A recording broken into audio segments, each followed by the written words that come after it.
The bell above the garage door had been broken since March. It did not ring when the boy pushed through. Nobody heard him come in. Nobody expected him. He stood in the doorway for 3 full seconds before anyone looked up. 13 years old, backpack hanging off one shoulder, boots too big for his feet, fingers already black with grease like he had been working on something before he arrived. 3 men looked up from a disassembled Sportster in the center of the shop. The closest one was bald arms thick as fence posts, hands scarred from decades of wrenches and broken knuckles. He set down his torque wrench slowly and studied the boy the way a man studies something he cannot immediately classify. The garage was called Iron Horse. It sat on a half-acre of cracked asphalt off Route 912 miles south of a town that most people drove through without stopping. The sign out front was hand-painted and faded. The parking lot held 6 motorcycles, a rusted pickup, and a dumpster that had not been emptied in 2 weeks. Inside, the air smelled like motor oil and old concrete and the kind of silence that settles into a place where men work with their hands and do not talk unless they have something worth saying. The bald man spoke first. "We are closed, kid." The boy did not move. His voice cracked halfway through his reply and he cleared his throat and tried again. "No, you are not. Sign says open till 6. It is 5:30. The bald man exchanged a look with the other two. One of them wiped his hands on a rag that was dirtier than his fingers. The other leaned against a workbench and crossed his arms. "You lost no, sir." The boy stepped further inside. His boots left prints on the oil-stained concrete. He walked like someone who had practiced walking into rooms where he did not belong. Chin up, shoulders back, eyes forward. The posture of a kid who had learned early that if you look scared, people treat you like something to be scared of. "I am looking for Slade." That got their attention. The man at the workbench straightened up.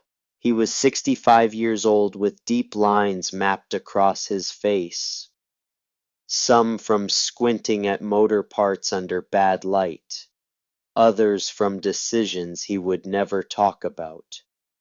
His hands were enormous knuckles, swollen nails, permanently dark. He had been turning wrenches since before this boy's mother was born. And who is asking? The boy reached into his jacket. It was too big for him.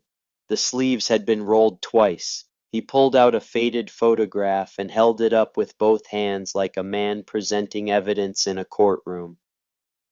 "You knew my grandfather. Earl Brennan. Rode with you back in the day." The garage went quiet. The radio in the corner kept playing something low and scratchy, but nobody heard it. The name Earl Brennan moved through that room like a cold draft through an open window. Every man in that garage knew the name. Every man had a reason to. Slade took the photograph, studied it longer than necessary. It showed 2 young men standing beside a motorcycle grinning at the camera. One of them was Slade, decades younger, with a full head of dark hair and a cigarette between his fingers. The other was Earl Brennan, lean, laughing, alive in a way that Slade had not seen in 20 years. When Slade looked up from the photograph, something in his expression had shifted. Not softened, shifted. Like a door that had been locked for a long time had just been nudged open by half an inch. Earl's grandson. It was not a question. Heard he had a stroke couple weeks back. The boy nodded. His jaw tightened. The muscles in his throat moved. "He is at County General, room 247. They will not let me stay with him overnight. Social Services wants to send me to Springfield. Group home. 300 miles from here." Slade said nothing. He watched the boy the way a mechanic watches a machine he is trying to diagnose, listening for the thing that is wrong, waiting for the sound that does not belong. And you came here because... The boy turned. He pointed to the far corner of the garage where something large sat under a tarp covered in dust and cobwebs. It had not been moved in a very long time. The shape beneath the tarp was unmistakable to anyone who knew motorcycles. It was a bike, and it had been waiting. Because I can fix that. The bald man laughed. Not cruelly. The way a man laughs when a child says something so far beyond his understanding that the only response is disbelief. Kid, that bike has been sitting there for 20 years. 3 mechanics have looked at it. Engine is seized, wiring is shot. Transmission is probably fused into one solid block of rust. The boy walked toward the tarp. He did not look at the bald man when he spoke. His voice was calm and precise, like a surgeon listing symptoms before an operation. It is a 1987 FXRS lowrider, single cam 5-speed carbureted. The carb needs rebuilding, but that is not the real problem. Whoever stored it did not drain the fuel system. Gas turned to varnish, gummed up everything from the petcock to the injectors. He pulled the tarp back with one hand. Dust rose into the air and caught the late afternoon light coming through the garage windows. Beneath the tarp was a motorcycle that had once been beautiful. Chrome dulled to gray, leather seat cracked and split, rust blooming across the frame like a disease. But the boy looked at it the way some men look at cathedrals. You have also got a cracked primary case cover. See that oil pattern on the frame. And I am betting the stator corroded because somebody parked it near a water heater that leaked for months. The 3 men stared at him. The bald man set down his coffee. The man at the workbench uncrossed his arms. Slade stepped closer, studying the boy with an intensity that had nothing to do with skepticism and everything to do with recognition. The boy's fingers moved along the frame. They stopped at a spot near the neck, traced something carved into the metal. His hand trembled. His throat went tight. He did not want anyone to see, but every man in that garage saw it. Carved into the steel shallow but deliberate were 3 characters. EB 2005. His grandfather's initials. The year he left. The boy spoke again.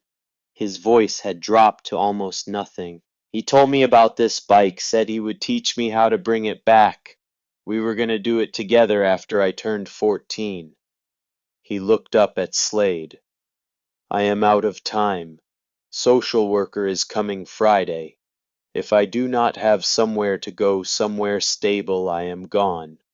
And I cannot leave him alone in that hospital. Slade watched him.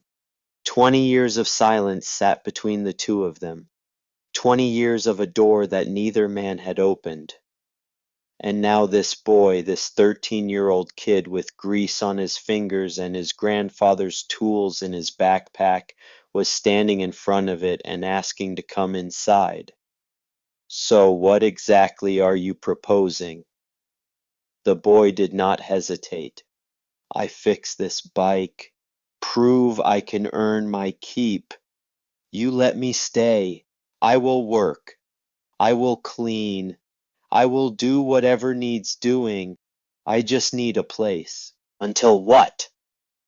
The boy did not finish the sentence. He did not need to. Everyone in that room knew what he meant. Until his grandfather woke up. Until some miracle happened. Until the world decided to stop taking things from a kid who had nothing left to lose.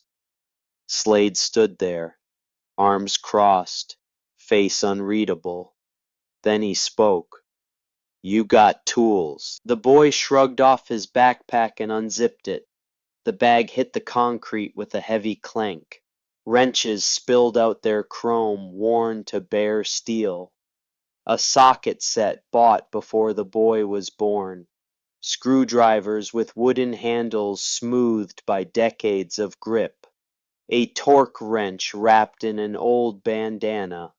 Each tool was clean. Each tool was organized.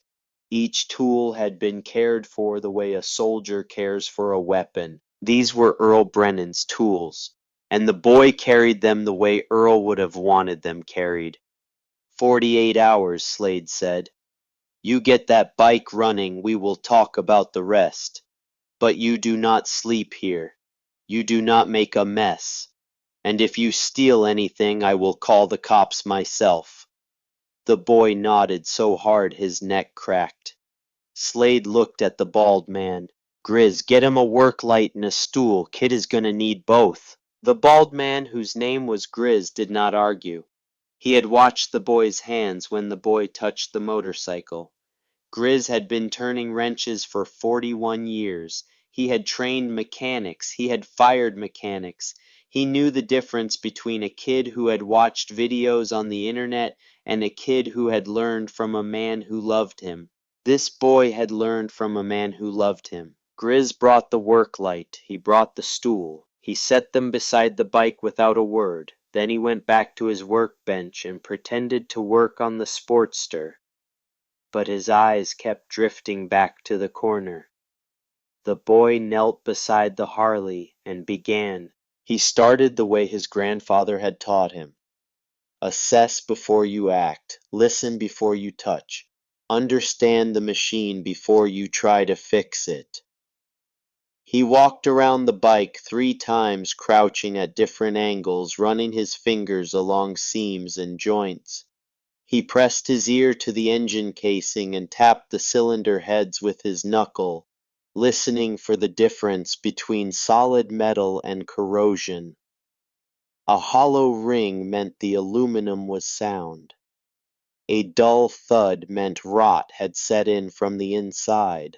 He checked the frame for cracks, ran a fingertip along every weld, tested the swing arm pivot by gripping it with both hands and rocking it side to side.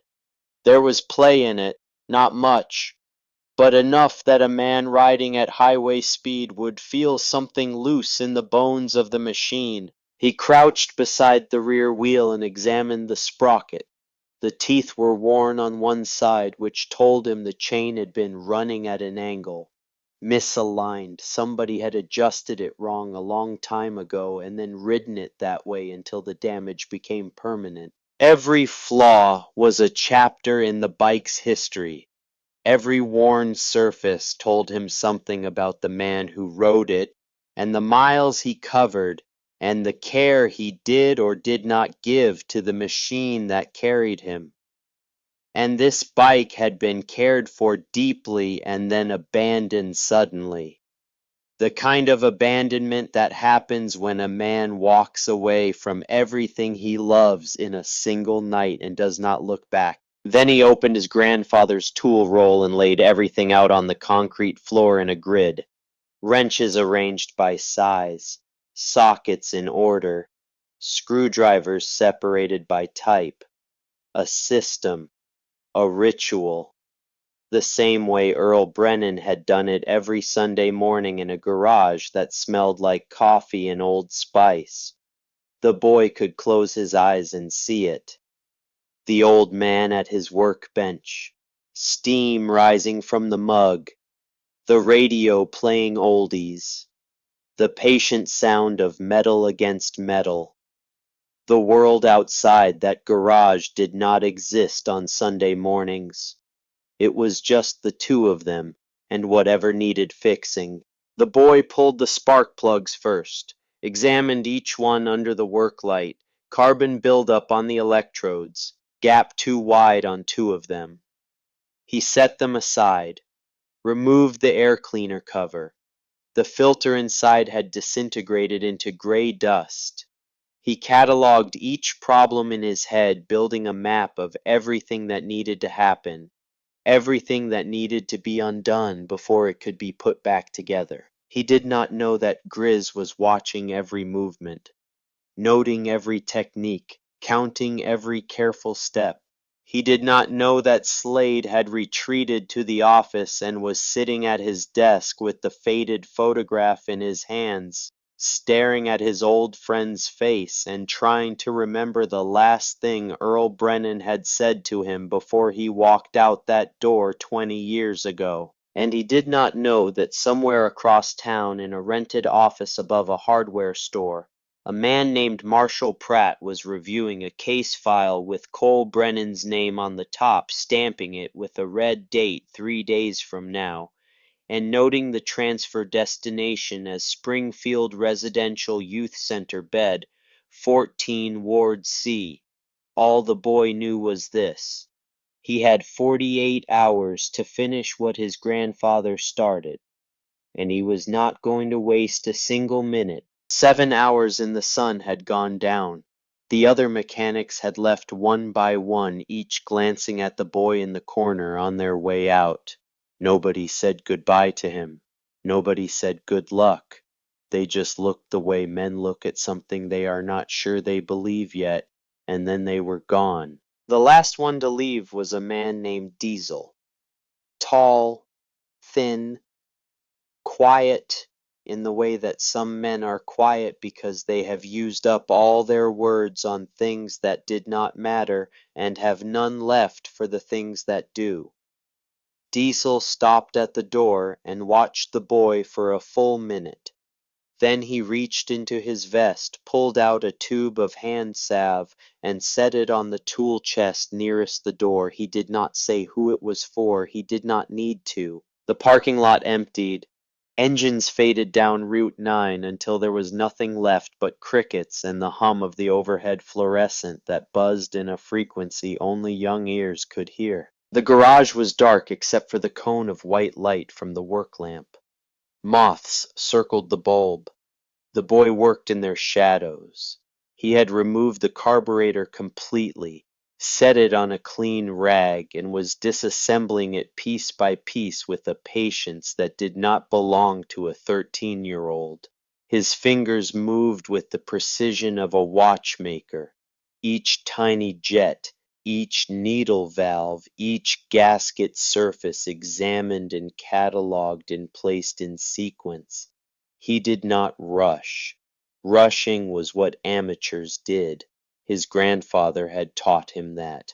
Speed is the enemy of accuracy, the old man used to say. And accuracy is the only thing between you and a machine that does not forgive mistakes. The air cooled. The concrete floor began to pull the heat from the boy's legs. He shifted, adjusted, kept working. Somewhere outside, a freight train passed on tracks that ran parallel to Route 9. The sound was low and distant and steady, like the heartbeat of something enormous moving through the dark. Grizz had not left. He sat on an overturned bucket 15 feet away, a cup of cold coffee in his hand, watching. He had told himself he would leave at 8, then at 9, then at 10. Now it was past 11 and he was still sitting there, and he did not have a reason he could explain to anyone, including himself. The truth was that watching the boy work reminded Grizz of something he had lost. Not a skill, not a technique, something deeper than that. The boy moved with a kind of reverence that Grizz had not seen in a young person in a very long time. Every bolt he removed he placed carefully in a labeled position. Every gasket he peeled away he examined before discarding. He talked to the machine, not out loud, not words anyone could hear, but his lips moved sometimes, and his eyes would narrow, and he would nod slightly, as though the motorcycle had told him something, and he was agreeing. Earl Brennan had worked the same way. Grizz had known Earl for 9 years before Earl left the club. They had rebuilt engines together, shared beers after long rides, stood side by side at funerals for men who died too young and too fast. Earl was the best mechanic Grizz had ever worked with, not because of speed, because of care. Earl treated every machine like it was a living thing that deserved his full attention. And now here was his grandson, 13 years old, doing exactly the same thing in exactly the same corner of exactly the same garage. Grizz felt something move in his chest, a tightness, a pressure, not pain, something worse, the feeling of a memory that refuses to stay buried. His son's name had been Tommy, 23 years old when he died. Overdose. Fentanyl laced into something Tommy thought was safe. Grizz had been riding through Nevada when the call came. 400 miles from home. He drove through the night, arrived at the hospital at dawn, but Tommy had died at 2 in the morning. Grizz missed it by 4 hours. 8 years later, Grizz still had not forgiven himself for those 4 hours. He slept at the garage most nights. He did not ride long distances anymore. He stayed close, always close, as though proximity could undo. The one-time distance had cost him everything, and now there was this boy, alone, working through the night, fighting for something that mattered more to him than sleep or food or the ache in his hands. Grizz was not going to leave him alone. He stood up, walked to the boy, and set down a fresh cup of coffee. The boy looked up. His eyes were bloodshot. His fingers were raw. "You should eat something," Grizz said. "I am fine." That was not a suggestion. Grizz pulled a granola bar from his jacket pocket and dropped it on the boy's tool rag. The boy looked at it, looked at Grizz, then picked it up and ate it in 4 bites without stopping his work on the carburetor. "Your grandpa teach you all this?" Grizz asked. "He taught me everything." The boy held a jet needle up to the light, squinting at the wear pattern on the taper. "I was 6 the first time he let me hold a wrench. Told me bikes were like people. They will tell you what is wrong if you know how to listen." Grizz watched the boy's hands. They were not the hands of someone who had learned from the internet. The way he checked each component, the rhythm of his movements, the angle he held the parts to catch the light. That was muscle memory built over years. Over thousands of hours in a garage with a patient old man who believed that teaching a child to fix things was the same as teaching him to survive. "He was good," Grizz said. "Best mechanic this shop ever had." The boy's hands stopped. Why did he leave? Grizz was quiet for a long time. "That is a question for Slade. I am asking you. And I am telling you to ask Slade." The boy set down the jet needle carefully. When he spoke again, his voice had changed. Smaller, thinner. The voice of a 13-year-old who is trying very hard not to sound like a 13-year-old. "He cannot tell me anything." The stroke took most of his speech. "Even when he opens his eyes, he just looks at me like he is trying to remember where he is." Grizz said nothing. "Last time I visited, I brought his favorite wrench. The 3/8 snap-on with the red handle. Put it in his hand. He held it for about a minute. Then it slipped and fell on the floor. He did not even look down. The boy picked up the carburetor body and went back to work. His jaw was set. His eyes were dry, but his hands were shaking in a way that had nothing to do with exhaustion." Grizz lowered himself onto the concrete floor across from the boy. His knees ached, his back protested. He did not care. "I will be here when you need me," Grizz said. "That is all." He did not say anything else. He did not need to. Some men communicate through silence, and what Grizz was saying with his silence was louder than anything he could have put into words. I see you. I know what you are carrying. You are not alone tonight. The boy worked. Grizz watched. The moths circled the light, and the old Harley sat between them like a bridge between two kinds of grief. The next morning came in through the garage windows like a slow bruise. Gray light, then gold. The boy had slept for 90 minutes on a flattened cardboard box behind the Sportster, his grandfather's jacket pulled over his shoulders like a blanket. He woke at 5:30, splashed water on his face from the utility sink and went straight back to the bike. By 7, the carburetor was fully rebuilt. The boy had soaked every component in solvent, cleared every passage with compressed air, replaced the float valve with a spare he had brought in his backpack. He had brought spare parts. He had planned for this. Grizz noticed that too. At 8:15, the garage door opened and a girl walked in carrying a paper bag that smelled like eggs and bacon. She was 17. Dark hair pulled back. University sweatshirt despite the heat. She moved through the garage like someone who had been there 1,000 times, stepping over air hoses and around tool chests without looking down. Her name was Wren. Wren Calloway. Her father was the club's attorney. She had grown up in and out of this garage, running errands, fetching parts, learning more about motorcycle law and biker culture than most adults would learn in a lifetime.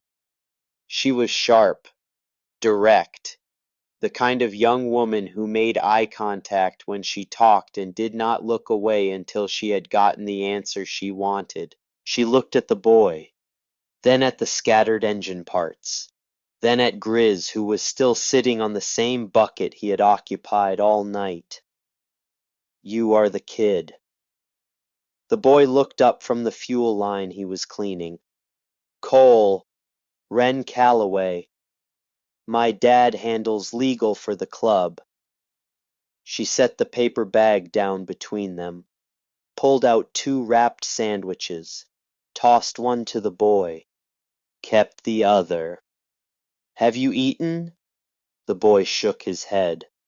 Eat. She sat on the floor across from him and unwrapped her sandwich, took a bite, chewed, watched him. So what is your plan here, Cole? You fix this bike. Then what? Then they let me stay. For how long? Until your grandfather gets better. Until you turn 18. She took another bite. Her eyes were steady. She was not being cruel. She was being precise. Because I saw the paperwork in your bag, the foster care placement form. It is dated for this Friday, 3 days. The boy's jaw tightened. That is my business. It becomes everyone's business when Slade is considering harboring a minor without legal custody. Wren was not unkind about it. She was factual, measured, the way her father had trained her to be. I am not trying to stop you. I am trying to figure out if there is a way to make this work that does not end with everyone getting arrested. The boy looked at her for a long time, then he spoke. My mother died when I was 3. My grandfather raised me, in a house that always smelled like motor oil and Old Spice. There was not anyone else, no aunts calling on birthdays, no cousins at Christmas, just the 2 of us and whatever bike was torn apart in the garage. He paused. Now he is in a hospital bed, and the state says he cannot be my guardian because he cannot speak, and he cannot walk, and he cannot sign his own name. So they want to ship me 300 miles away to a building full of strangers because that is what the form says to do. Wren put down her sandwich. She pulled a notebook from her bag. Tell me everything. Start from the beginning. Do not leave anything out. So the boy did. He told her about the house on Maple Street where he had grown up. The garage and back where his grandfather spent every weekend with engines and transmissions and the steady patience of a man who believed that anything broken could be made whole again.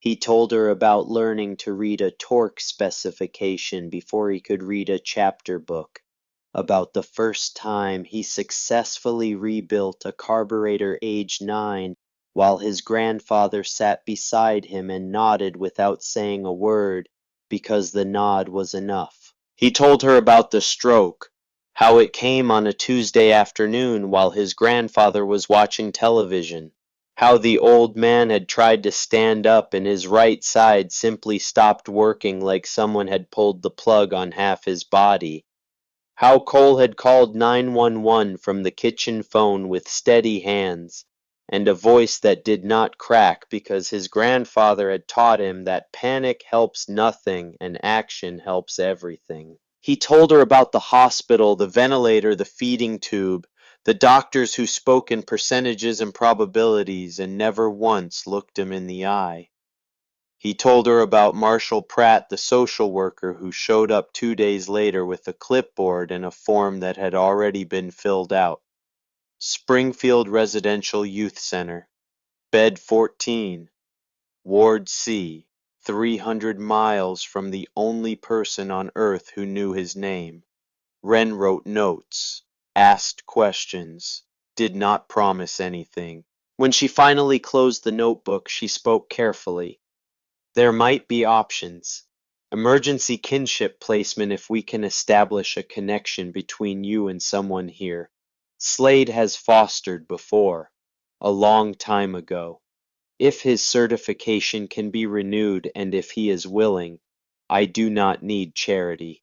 No, you need a legal address and an adult who can sign forms. Those are two different things. Wren stood up and brushed crumbs off her jeans. Finish the bike. Prove you are worth the trouble. I will work on the legal side. But Cole, listen to me. This is not a guaranteed thing. If it falls through, you might still end up in Springfield. I need you to understand that. The boy looked at the motorcycle, at his grandfather's tools laid out on the concrete, at the initials carved into the frame. I understand, he said. But I am not going to plan for failing. I have been doing that my whole life, and it has not gotten me anywhere. Wren left. The morning light went with her. The boy turned back to the engine and did not stop again. By noon on the second day, the sun had turned the garage into an oven. Sweat dripped from the boy's forehead onto the engine cases. He wiped it away with his forearm and kept working. The primary drive cover was off now, exposing the clutch basket and the compensator sprocket. He was checking the chain tension when his wrench slipped and he barked his knuckles against the engine fin. He did not swear. He shook his hand twice, wiped the blood on his jeans, picked the wrench back up. That was when he found it. Behind the primary case, hidden by a false panel that he had to pry loose with a flathead screwdriver, there was a small waterproof bag wedged into a cavity in the frame. It had been there for 20 years. The bag was military surplus, green, sealed tight. The boy's hands trembled as he opened it. Inside were photographs. Dozens of them. Young men on motorcycles squinting into the sun, laughing at a camera held by someone who was not in the picture. His grandfather was among them, maybe 30 years old, full head of hair, a smile that the boy had never seen on the old man's face, the kind of smile that belongs to a man who has not yet learned what the world is going to take from him. Slade was there too, younger, leaner, less gray, standing beside Earl with an arm around his shoulder. The boy flipped through the photos slowly. Birthday parties, barbecues, a group of men pushing a broken-down bike through the rain, all of them soaked and grinning. Men who were young once. Men who believed in something once. One photograph stopped his breath. A woman holding a baby, his grandfather's arm around her shoulders. The woman had dark hair and tired eyes and a smile that was trying very hard to be brave. The baby was wrapped in a yellow blanket. On the back, in faded blue ink, Sarah and Baby Cole 2012. His mother. And him. The boy held the photograph with both hands. He brought it close to his face. He studied the woman the way he studied engine parts, looking for something he could recognize, something that belonged to him, the shape of her jaw, the way her left eyebrow arched slightly higher than the right, the small scar above her lip that he could barely make out in the faded print. He had seen pictures of his mother before. His grandfather kept 3 in the house, 1 on the mantel, 1 in the hallway, 1 in the garage taped to the inside of a cabinet door where only a man working underneath a motorcycle would see it. But these photographs were different. These were the ones Earl Brennan had hidden from the world, the ones too precious to leave in a house where pipes could burst or fires could start, or social workers could walk through and decide that a child did not belong. These were the ones he trusted to the machine. The boy's thumb traced the edge of the yellow blanket in the photograph. He had been so small. His mother had been so young. And his grandfather's arm around her shoulders was not possessive or controlling. It was the arm of a man holding up the 2 people he loved most in the world, knowing already that the world was going to try to take them from him. He flipped through more pictures. His grandfather at birthday parties, candles reflected in his glasses, teaching a toddler to balance on a tricycle in a driveway with cracks in the concrete, holding a small boy's hand at what looked like a funeral, a woman's funeral, his mother's funeral. The boy in the photograph was 3 years old, wearing a clip-on tie and shoes that were too shiny, and he was looking up at his grandfather's face with the absolute trust of a child who does not yet know what death means. Every major moment documented and hidden inside this motorcycle like a time capsule that no one was ever supposed to find. The last photograph was different. His grandfather alone. Older now. Standing in front of Iron Horse Garage with the Harley beside him. The sun behind him. His face in shadow. On the back in handwriting that shook slightly. Never too late to come home. The boy sat there on the cold concrete with the photograph spread around him in a half circle and understood something he had not understood before. This bike was not just a restoration project. It was not just an old machine that needed new parts. It was his grandfather's unfinished apology, a letter written in chrome and steel to the men he had left behind. An apology he never had the courage to deliver. And now it was the boy's inheritance. He gathered the photographs carefully, stacked them, put them back in the waterproof bag. But as he was closing the bag, something else fell out. A folded envelope yellowed with age, sealed, on the front in his grandfather's handwriting, for Slade, when the time is right. The boy held the envelope up to the light. He could see writing inside, dense, pages of it. He turned it over. The seal was unbroken. His grandfather had written this letter and then never sent it, just sealed it and hidden it inside a motorcycle that might never be opened again. The boy set the letter on the workbench. He did not open it. It was not his to open. He went back to work. 3 hours later, Slade walked through the garage. He was heading to the office. He was not looking at the workbench. He had no reason to. But the boy spoke. I found something in the frame. hidden compartment behind the primary case, photos, and a letter addressed to you. Slade stopped walking. He turned. His eyes found the envelope on the workbench. He stared at it the way a man stares at a door he has been avoiding for 20 years. He picked it up, read the handwriting on the front. His jaw moved, but no words came out. "I did not open it," the boy said. "It is yours." Slade said nothing. He took the envelope and walked into the office and closed the door behind him. Grizz watched from his workbench. He had seen the expression on Slade's face. It was not surprise. It was not confusion. It was the look of a man who has just been handed the bill for a meal he ate a long time ago and has been pretending he already paid for. Inside the office, Slade sat at his desk and opened the envelope with hands that were not steady.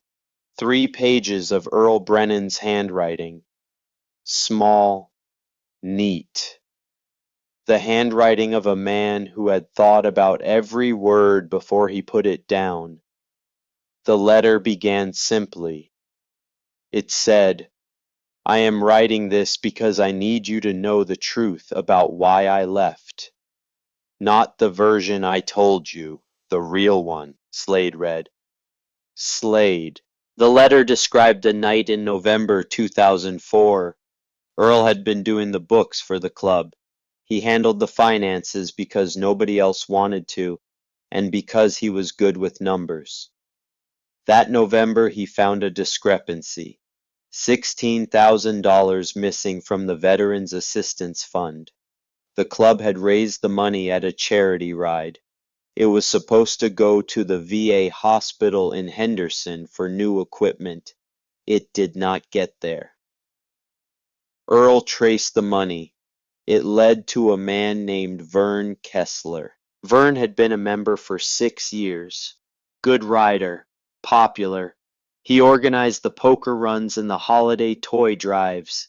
He shook hands at city council meetings. He smiled at the right people. And he had been quietly siphoning money from the club's charity accounts for nearly 2 years. $47,000 in total by the time Earl finished counting. Earl brought it to Slade, showed him the numbers, asked the club to vote Vern out. The club voted, and the club chose to keep Vern because Vern was connected, because Vern brought in sponsors, because Vern was useful. Slade voted to keep Vern. That was the night Earl Brennan left Iron Horse and never came back. The letter did not describe anger. It described something worse.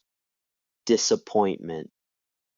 The quiet devastation of a man who believed in his brothers and discovered that belief was not enough to make them do the right thing. The letter continued. It described the years that followed. Earl raising Sarah alone. Sarah meeting a man who did not stay. Sarah having Cole. Sarah dying 3 years later from an aneurysm nobody saw coming. Earl raising Cole the same way he had raised Sarah. Alone. With tools in his hands and patience in his voice and a garage that smelled like motor oil. Near the end the letter said, "I am getting old. The shaking in my hands is getting worse. The doctors say things I do not want to hear. I have a grandson who can rebuild a carburetor in his sleep. He is the best thing I have ever been a part of, and I need you to know that I do not blame you for what happened, but I could not stay and watch you choose wrong. I hope you understand that." The last line said, "If he ever comes to you, take care of him. He is everything I tried to be and could not." Slade set the letter down on his desk. He put both hands flat on the surface and pressed hard as though the desk might float away if he did not hold it down. His breathing was ragged. His eyes were fixed on a spot on the wall where a photograph used to hang. a photograph of two men standing beside a motorcycle, young men, brothers, before everything went wrong. 20 years. 20 years of silence because Slade had raised his hand for the wrong man on the wrong night, and Earl Brennan had walked out that door with his tools and his dignity and his broken heart, and Slade had not gone after him. Not once. Not a phone call, not a letter. Nothing. And now Earl was in a hospital bed with half his brain destroyed, and his grandson was in the garage trying to fix an old motorcycle to keep from being shipped to a building full of strangers, and the letter in Slade's hands was asking him, please, after all this time, do the right thing. Slade sat in that office for a long time. The clock on the wall ticked. The fluorescent overhead hummed. He read the letter 3 times. The first time fast, like ripping off a bandage. The second time slow, letting every sentence land where it needed to land. The third time he read only the last paragraph over and over until the words blurred, and he had to take off his glasses and press his palms against his eyes. He had told himself for 20 years that Earl left because of Sarah, because the girl needed her father, because raising a pregnant teenager was more important than riding with a club. That was the story Slade told. That was the version that let him sleep at night. But the truth was simpler and worse. Earl left because Slade chose the wrong man, not out of malice, not out of greed. Out of convenience, out of the quiet cowardice that makes good men do nothing when doing something would cost them comfort. $47,000. That was the price of Slade's best friendship. That was the price of 20 years of silence. That was the number written in Earl Brennan's careful handwriting, underlined twice in a letter that should have been delivered 2 decades ago, but sat instead inside a dead motorcycle waiting for a boy who was not yet born. When he finally came out, the boy was still working, hands deep in the engine, focused, determined, covered in grease and sweat and the kind of stubbornness that cannot be taught, only inherited. Slade watched him from the doorway. He did not say anything about the letter. He did not mention Vern Kessler or the missing money or the vote that cost him his best friend. Instead, he walked to the corner of the garage where the spare parts were kept.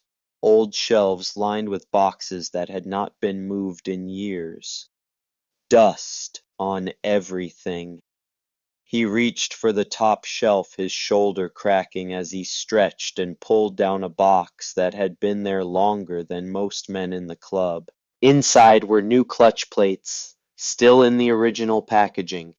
Kevlar friction discs rated for high performance. The kind Earl Brennan would have used. The kind that cost more than the cheap replacements but lasted 3 times as long. Earl always said that shortcuts in parts became failures on the road, and Slade had never forgotten that, even if he had forgotten nearly everything else that mattered. Slade set the box beside the boy without a word. The boy looked up. Their eyes met, and in that moment something passed between them that neither one of them could have named. Not forgiveness, not trust. Something before both of those things, something that might with time and effort and the steady work of hands that know how to fix what is broken, become both. Thank you, the boy said. Slade nodded once, held the boy's gaze for a beat longer than necessary. Then he went back to his desk and picked up the phone and started making calls. Quiet calls. To people whose names the boy did not know, about things the boy could not yet understand. Because somewhere across town, in a house on Orchard Lane with a manicured lawn and a flag by the front door, a man named Vern Kessler was also making phone calls. And the subject of those calls was a 13-year-old boy who was getting dangerously close to a secret that Vern Kessler had spent 20 years burying Vern Kessler had not been a club member for a long time. He had moved on, moved up. He was an elected member of the town council now. He wore pressed shirts and polished shoes and spoke at Rotary Club luncheons about community values and fiscal responsibility. He donated to the volunteer fire department every Christmas. He coached youth basketball at the recreation center. His photograph hung in the lobby of the public library next to a plaque that read "Friend of Literacy." Nobody in that town knew what Vern Kessler had done 20 years ago. Nobody knew about the $47,000 he had taken from wounded veterans. Nobody knew about the charity funds he had redirected into accounts that existed only on paper. And Vern intended to keep it that way. When Vern heard that Earl Brennan had suffered a stroke, he felt something that was not sympathy. He felt relief. Earl was the only person alive who had seen the numbers, the only person who could connect Vern to the money. With Earl unable to speak, unable to testify, unable to point a finger at anyone, Vern Kessler could finally exhale. But then Vern heard something else. He heard that Earl's grandson had shown up at Iron Horse Garage, that the boy was tearing apart the old Harley that Earl had left behind, the old Harley that Earl had used as a hiding place for things he did not want to lose and did not want to be found. Vern did not know exactly what Earl had hidden in that motorcycle, but he knew Earl. He knew the old man kept records, kept notebooks, kept evidence the way a soldier keeps ammunition, just in case. And so Vern Kessler picked up his phone and called the county social services office. He asked to speak with the caseworker assigned to the Brennan file, a man named Marshall Pratt. Vern did not identify himself as a former club member. He identified himself as a concerned citizen and town council representative who had received reports that a minor child was being housed in unsafe conditions at a motorcycle garage on Route 9. Marshall Pratt wrote down every word. He checked the file. He noted that the scheduled transfer date was Friday, and then he began to consider whether Friday was soon enough. He pulled up the emergency placement protocol on his computer, read it twice, reached for his coffee. It was cold. He drank it anyway. Marshall Pratt was not a bad man. He was an overworked man. He carried 47 cases. He slept 5 hours a night. He had become the kind of person who processed children the way a factory processes parts. Input, assessment, output. He did not have time for context. He did not have time for nuance. He had time for forms and deadlines and the absolute certainty that if something went wrong with a child under his supervision, it would be his name on the liability report. And so when a town council member called to express concern about the safety of a minor, Marshall Pratt did what the system trained him to do. He moved the timeline up. He picked up the phone and called the Springfield facility. Confirmed bed 14. Ward C available immediately. Then he pulled out a new form, changed the transfer date from Friday to Wednesday, signed it, filed it, and moved on to the next case in the pile. He did not think about the boy. He did not have time to think about the boy. There were 46 other files on his desk, and every single one of them was someone's worst day. Back at Iron Horse, the boy did not know any of this. He did not know about Vern Kessler. He did not know about the phone call. He did not know that his deadline had just been cut by 2 days without his knowledge or consent. He did not know about the notebook hidden deeper in the motorcycle behind a welded seam. He had not yet reached a notebook filled with numbers and dates and the careful handwriting of a man who knew that the truth needed to be preserved somewhere safe. All he knew was the weight of his grandfather's wrench in his palm, the smell of oil and solvent, the patient rhythm of work that had been taught to him by a man who believed that fixing things was the closest a person could get to prayer. He had 26 hours left, or so he believed. The engine was coming apart piece by piece, and he was learning things about this motorcycle that his grandfather had never had time to teach him. Each bolt he removed told a story. Each worn gasket was evidence of miles ridden and roads chosen and a life lived at the speed of two wheels in an open sky. And somewhere in the back of his mind, in the place where hope lives alongside fear, in the narrow space between what a boy wants and what the world allows, he was beginning to believe that maybe if he worked hard enough, if he was good enough, if he proved that he belonged, the world might let him stay. He tightened a bolt, checked the torque, moved to the next one. Outside, the wind shifted. A dog barked twice on a farm somewhere beyond the highway. The stars turned overhead indifferent to everything below them. The moths circled the light. The night stretched on. And in the office, the letter from a man who could no longer speak sat open on the desk, its last line catching the glow from the hallway. If he ever comes to you, take care of him. He is everything I tried to be and could not. The boy slept for 90 minutes. That was all his body would allow before the fear woke him.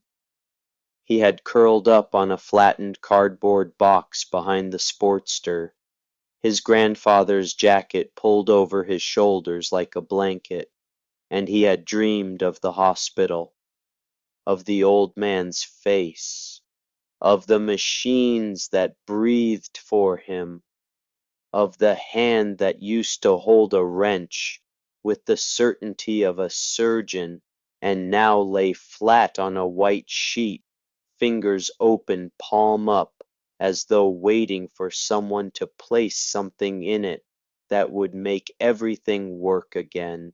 He woke at 4 in the morning, splashed water on his face from the utility sink. The water was cold enough to make his teeth ache. He looked at himself in the cracked mirror above the faucet. His eyes were bloodshot. His cheekbones were sharper than they had been 2 days ago. He had not eaten a real meal since Monday. He went back to the bike. Grizz was still there. The old mechanic had not moved from his bucket. He had a thermos now and 2 styrofoam cups and the kind of stillness that comes from a man who has decided that leaving is not an option. When the boy knelt beside the Harley and picked up a wrench, Grizz poured coffee into both cups and set one within reach without being asked. They worked in silence for the first hour. The boy pulled the cylinder heads. Grizz watched his technique. The way the boy braced the wrench against his forearm for leverage instead of his wrist. The way he loosened bolts in a star pattern to release tension evenly. The way he caught the head gasket before it fell and examined it under the light, checking for signs of blow-by or warping. These were not things a boy taught himself. These were things a man taught a boy, over hundreds of hours standing beside him, guiding his hands, correcting his grip, explaining why, before explaining how. Grizz felt the ghost of his own father in that garage, a man who had taught him the same way, with the same patience, in a different shop, in a different town, in a life that felt like it belonged to someone else. You work clean, Grizz said finally. The boy did not look up. Grandpa said a dirty workspace is a lazy mind. Grizz nodded. He stared into his coffee for a long time. The steam rose and curled and disappeared into the dark air above them. My son was a mechanic too.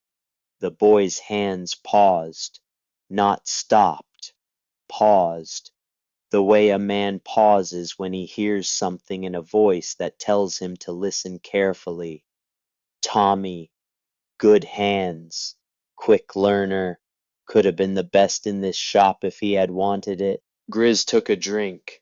The coffee was bitter and too strong and exactly what both of them needed. He did not want it. He wanted other things. Faster things. Things that made the world feel like it was spinning the right direction even when it was not. The boy set down his wrench. He was looking at Grizz now. Really looking. Not at the bald head, or the scarred knuckles, or the arms thick as fence posts. At the eyes, at what was behind them. He died 8 years ago. Fentanyl, mixed into something he bought from someone he trusted. Grizz said these words the way a man describes the weather. Flat. Factual. As though the information had been handled so many times that all the sharp edges had worn smooth. I was riding through Nevada when the call came. 400 miles from home. I drove all night. Got to the hospital at 6 in the morning. They told me he passed at 2. I missed it by 4 hours. The fluorescent light above them flickered once. A moth landed on the boy's tool rag and sat there, wings folded. 4 hours. That is what I think about. Not the years I had with him. Not the first time he picked up a wrench and grinned at me like he had found something that made sense. Not the afternoons we spent side by side in this very garage, him learning what I knew, me learning that teaching him was the best part of my day. I do not think about any of that. I think about the 4 hours between when he needed me and when I walked through that door. Grizz set his coffee down. His hands were steady. His voice was not. They had a chair beside his bed, one of those vinyl hospital chairs that stick to your skin. The nurses told me he had been alone when it happened. Middle of the night. No visitors, no family, just monitors and fluorescent lights and a kid who was too proud to call his old man and say he was scared. He looked at the boy. I sold my long-distance bike the next week. Bought a cot for the back room here. Have not ridden more than 50 miles from this garage in 8 years. Sleep here most nights. Not because I need to. Because I need to be close. Close to the phone. Close to the door. Close enough that if someone calls at 2 in the morning, I can be there in minutes instead of hours.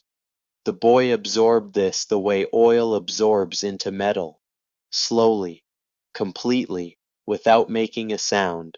He understood, not because he was wise for his age or because he had read books about grief. He understood because he had spent 3 weeks sitting beside a hospital bed watching his grandfather's chest rise and fall with the machine's rhythm instead of his own. He understood because every night at the group home they had temporarily placed him in, he lay awake and calculated the distance between his bed and his grandfather's room and felt the miles like a physical weight on his chest. That is why you stayed, the boy said. Tonight. That is why you did not go home. Grizz looked at him. A long look. The kind of look that passes between two people who have lost something essential and recognize the shape of that loss in each other. I do not leave any more, Grizz said. Not when it matters. Not when someone might need me at 2 in the morning and I am 400 miles away. He poured more coffee, held out the cup. Drink. You have a long day ahead of you. The boy took the coffee. Their fingers touched briefly on the styrofoam. Neither of them mentioned it.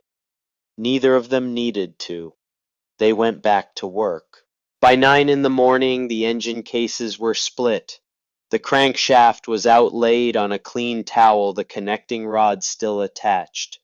The boy examined the main bearings under the work light, turning the crankshaft slowly and feeling for rough spots. The bearings were worn but serviceable. The rod journals showed no scoring. The crank was straight. This engine could be saved. The boy felt something open inside his chest. Not hope exactly.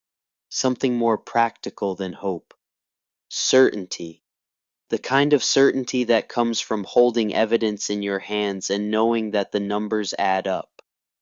He was laying out the timing components when the garage door opened. The man who walked in was not Slade. He was not Grizz. He was not a member of the club. He was wearing a county lanyard around his neck. He carried a clipboard. He had the face of a man who had stopped being surprised by anything a long time ago. Thin lips, tired eyes, a shirt that had been ironed that morning but was already wrinkled from the heat. His name was Marshall Pratt, and he was 2 days early. I am looking for a miner named Cole Brennan. Grizz stood up from his bucket. His full height was 6 feet 3. His full width blocked most of the light behind him. What is this about? Marshall Pratt looked at Grizz the way a mailman looks at a large dog, carefully, without showing fear. County Child Protective Services. I have a welfare check order and an updated transfer authorization. He held up the clipboard. This facility was reported as an unsafe environment for a minor. I need to verify the child's status and living conditions. The boy stood up. His hands were black with grease. His face was pale. Reported by who? Marshall Pratt looked at his clipboard. That information is confidential. I am Cole Brennan. My transfer is scheduled for Friday. Today is Wednesday. You are 2 days early. The caseworker shifted his weight. He looked around the garage, at the oil stains, at the scattered tools, at the motorcycle torn apart on the floor, at the bucket where Grizz had been sitting, at the cardboard box in the corner where the boy had slept. The transfer date has been moved up. I received a report of concern from a community official. Given the circumstances, I am authorized to expedite. The boy's jaw tightened. His hands curled into fists at his sides. Not in anger, in the kind of desperate restraint that a person learns when they have spent their entire life being told that their feelings are less important than a form. Grizz took a step forward. The concrete floor groaned under his weight. The kid is safe. He is fed. He is supervised. He has been here for 36 hours, and not one thing has happened to him except hard work and hot coffee. Marshall Pratt wrote something on his clipboard. I understand. But the report cites specific concerns about adult supervision and the suitability of a commercial motorcycle repair facility as temporary housing for a minor. I need to see where he sleeps. I need to verify food access. And I need to speak with whoever is providing oversight. The front door opened again. Wren walked in. She was carrying a leather satchel, and her face had the expression of someone who had received a phone call 20 minutes ago and had driven 15 miles over the speed limit to get here. Marshall Pratt. I am Wren Calloway. My father is Thomas Calloway, attorney of record for Iron Horse Garage and its affiliated members. She opened the satchel and pulled out a folder. I have a motion for emergency stay of transfer pending a hearing on alternative custodial placement, filed with Judge Carrera's office 40 minutes ago. Until the court reviews the motion, any attempt to remove Cole Brennan from his current supervised environment would be premature and potentially actionable. Marshall Pratt looked at the folder, looked at Wren, looked at the folder again. Wren held it out. You are welcome to read it. Section 3 addresses the specific legal standards for emergency kinship placement under state code. Section 5 details the supervisory structure currently in place at this location including background checks on all adults present. The caseworker took the folder. He read for a long time. The garage was quiet except for the sound of a wrench rolling slowly across the concrete where the boy had dropped it. When Marshall Pratt finished reading, he closed the folder and tucked it under his arm. This buys you time, not much. I will file my assessment and forward this motion to the court. If the judge grants the stay, you have until Friday. If she does not, I will be back tomorrow with a police escort. He looked at the boy. Son, I am not your enemy. I am doing my job. But my job is to make sure children are safe, and right now I do not have enough evidence to say that you are. He paused at the door. Turn back one more time. Friday. If the judge grants the stay. If she does not, I will be back tomorrow. He left. The garage door closed behind him. The sound of his car starting outside was small and ordinary, and somehow the most threatening sound the boy had ever heard. The boy stood perfectly still for 10 seconds. His fists were at his sides. His breathing was controlled, shallow breaths through the nose, the way his grandfather had taught him to breathe when the anger came. Do not let it drive, the old man used to say. You steer. Always. He turned to Wren. Who reported me? Who called them? Wren set her laptop down. She looked at Grizz. Grizz looked at the floor. The silence between them was loaded with something the boy could feel but not name. My dad made some calls this morning, Wren said. Her voice was careful, measured. The report was filed by a member of the town council, a man named Vern Kessler. The boy had never heard the name, but Grizz had, and the sound of it moved across Grizz's face like a cloud moving across the sun. His jaw set, his shoulders squared, his hands resting on his knees closed into fists, and then opened again slowly, deliberately, the way a man opens his hands when what he really wants to do is hit something. Wren continued. She was standing now, pacing slowly, laying out facts the way her father had taught her to lay out facts, one at a time, in order, building towards something. Kessler has been on the council for 12 years. He is respected, visible. He coaches youth basketball and donates to the fire department every Christmas. His picture is in the library lobby. He speaks at Rotary Club lunches about community values. She stopped pacing. He also has a financial interest in a development company called Orchard Lane Partners. They have been quietly purchasing commercial properties along Route 9 for the past 3 years. This garage sits on land that is still titled in your grandfather's name. Your grandfather never transferred it, never sold it. Just left it in the records and walked away. She looked at the boy. If your grandfather dies without a will and you are no longer a resident of this county, that land goes to probate. Probate means public auction, and public auction means a man with cash and connections and inside knowledge of property values can buy it for pennies on the dollar. The boy processed this. His eyes moved from Wren to the motorcycle to the office door where Slade had disappeared with the letter hours ago. There is more, he said, is there not? Wren nodded slowly. Your grandfather and Kessler have history, club history. My dad would not tell me the details, but whatever happened between them was bad enough that your grandfather left Iron Horse and never came back. And whatever it was, Kessler has spent 20 years making sure nobody remembers it. The boy looked at the engine on the floor, at the timing component spread across a clean towel, at his grandfather's tools arranged in a grid on the concrete, every wrench in its place, every socket in order. The careful organization of a man who believed that disorder was the first step toward failure.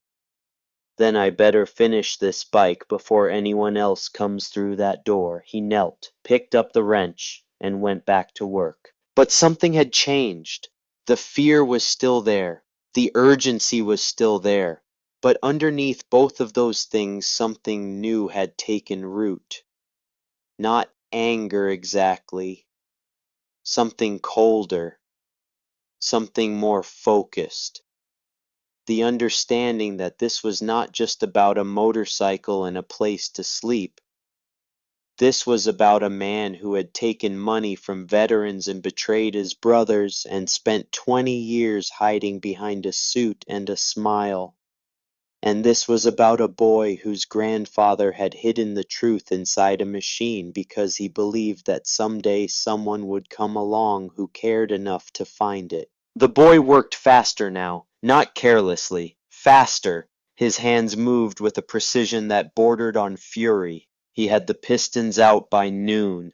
The cylinder walls were scored deep. Someone had run this engine hot and hard before parking it. The damage was old but significant. He sat cross-legged on the floor parts arranged around him and tried to remember what his grandfather had taught him about salvaging damaged cylinders. You do not give up on something just because it is scarred. Those were the old man's words. You find what is still good and build from there. The boy found what was still good. He began honing the cylinders with sandpaper from his bag.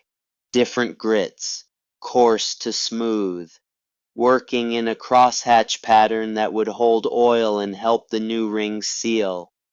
He counted strokes to keep his mind from wandering to hospitals and caseworkers, and a man named Vern Kessler, who wanted to erase his grandfather's last trace from this town.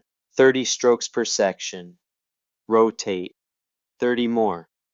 Check the surface with his fingertip. Feel for burrs. Feel for ridges. Feel for the moment when the metal becomes smooth enough to trust. The hours dissolved. Afternoon became evening. Evening became night. The boy had been awake for 36 hours. He did not feel the exhaustion coming. That was the dangerous thing about it. It did not announce itself. It crept in through the edges, a slight blur at the periphery of his vision, a half-second delay between thinking and doing. His hands still moved, his fingers still gripped, but the space between intention and execution had widened by just enough to let something terrible through. He was installing the timing gear. This was the heart of the engine, the component that synchronized everything, valves opening and closing in sequence, pistons rising and falling in time. The difference between a running engine and a pile of metal was this single gear installed in this single orientation, aligned to marks that were stamped into the metal decades ago by an engineer who understood that timing was everything. The boy knew this. His grandfather had taught him this. He had installed timing gears before. He knew the marks. He knew the procedure. He knew that you never rush this step because the consequences of getting it wrong were absolute. But he was 36 hours without sleep, and his hands were raw, and his vision was blurred, and somewhere in the distance a clock was ticking toward a deadline that had already been moved once and could be moved again, and the fear of losing everything was louder than the voice in his head that said, "Slow down. Check the marks, check them again." He installed the gear. It went in smooth, the bolts torqued to spec, everything felt right. He reassembled the engine in a state that was not quite wakefulness and not quite sleep. Pistons, rings, cylinder heads, gaskets, rocker arms, push rods, each component installed with the mechanical precision of a body that remembered what to do even when the mind behind it was fading. By 11 that night, the engine was back together, complete, every bolt torqued, every connection made, the carburetor mounted, the fuel lines connected, oil filled to the proper line, the electrical system rewired from scratch, every connection soldered clean, every ground tested with a multimeter that Grizz had lent him without being asked. Everything was perfect. It had to be. He climbed onto the seat. The leather was cracked and cold beneath him. He felt the weight of the machine through his legs. His grandfather's jacket hung from his shoulders like a flag. He turned the key. The fuel pump primed with a quiet hum. A good sign. He pulled in the clutch, thumbed the starter button.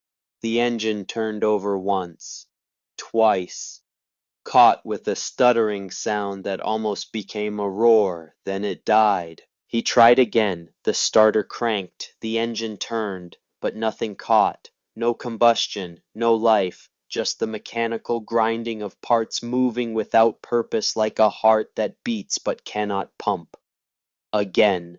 The engine turned, died, again, weaker this time, again, the battery was draining, again, nothing. The boy sat on the motorcycle in the white light of the work lamp with his hands on the grips and his eyes closed and felt the last of his strength drain out of him like oil from a cracked case.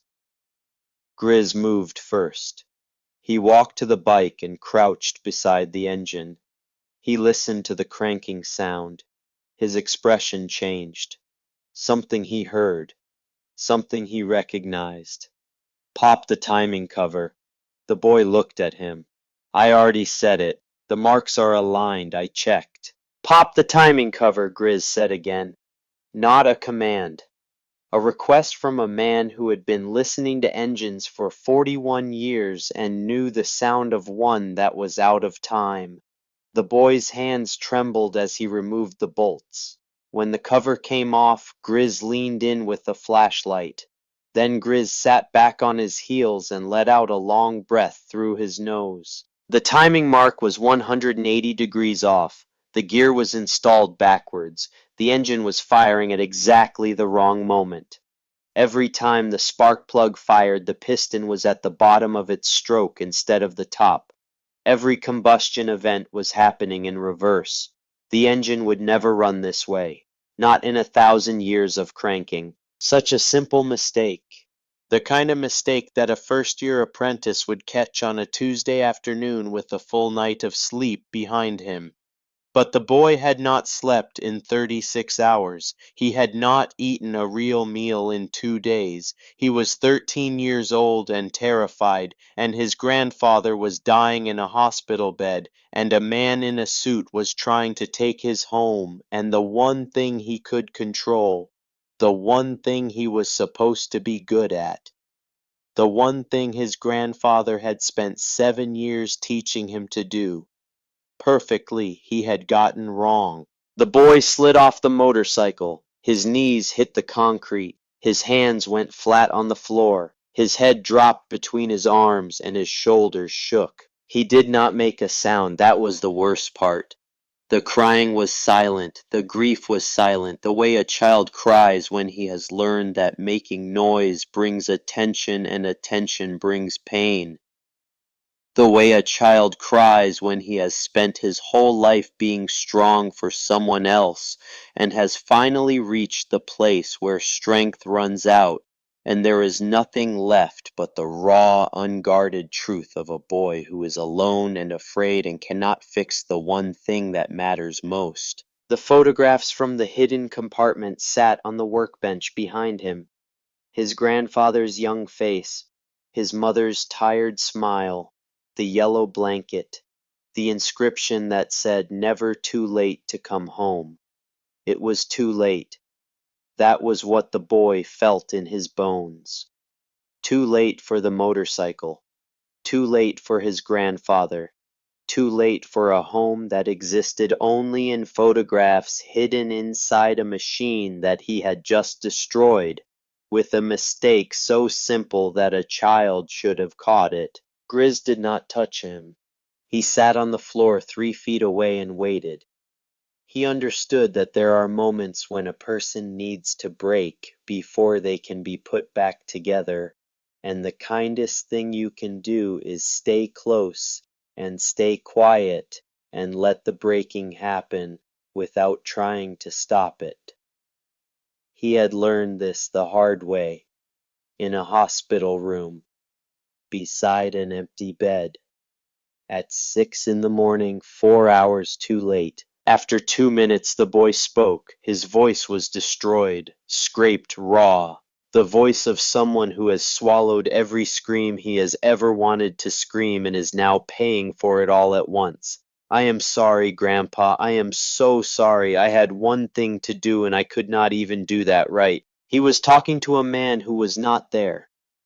A man lying in a hospital bed 40 miles away with tubes in his arms and machines breathing for him, and a brain that had been shattered by a blood clot the size of a pencil eraser. A man who could not hear him. A man who might never hear him again.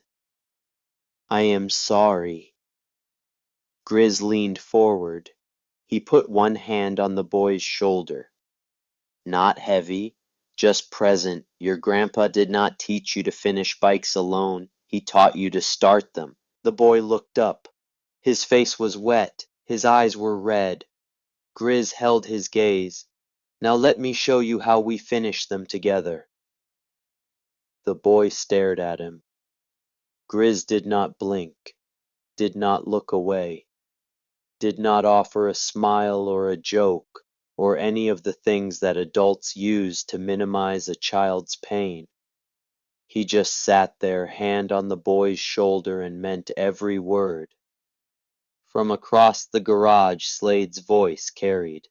Anyone got plans tonight? One by one the men shook their heads. Diesel. A man called Crow. Two others who had come in after dinner and stayed when they heard what was happening. Word had spread the way word spreads in places like this. Not through announcements, through the quiet network of men who recognize when something matters. Good, Slade said. Let us bring this one home. They moved like a surgical team. Grizz took the lead position beside the engine. He called out instructions in a voice that was calm and precise and left no room for confusion. The boy's hands moved inside the engine, tired hands, shaking hands, but guided now, supported. Timing pin goes in the upper hole, not the lower. Feel it click. Got it. Now check the marks. Flashlight from the left. No, the left. There, you see where the dot lines up with the notch on the case. I see it. That is your reference point. Everything builds from there. Every gear, every chain, every valve in this engine answers to that mark. Get that right and the rest follows. Diesel and Crow held work lights at angles Grizz specified. They adjusted without being asked. They had done this before. Not this exact repair, but this exact thing. Men working together in the middle of the night because someone needed them and they chose to be there. That was the code. Not the patches or the bikes or the leather. The code was simpler than that. You show up. You do not quit. You do not leave a man behind. And tonight that man was a boy. A mechanic named Holt brought a clean towel and laid it across the boy's shoulders. It was a small gesture, the kind of thing that means nothing in isolation and everything in context. The boy glanced up. Holt nodded once and went back to holding a flashlight. Wren appeared at some point. She carried a thermos and a bag of sandwiches from the gas station down the road. She poured coffee, handed sandwiches to anyone whose hands were free. She did not speak. She did not ask how it was going.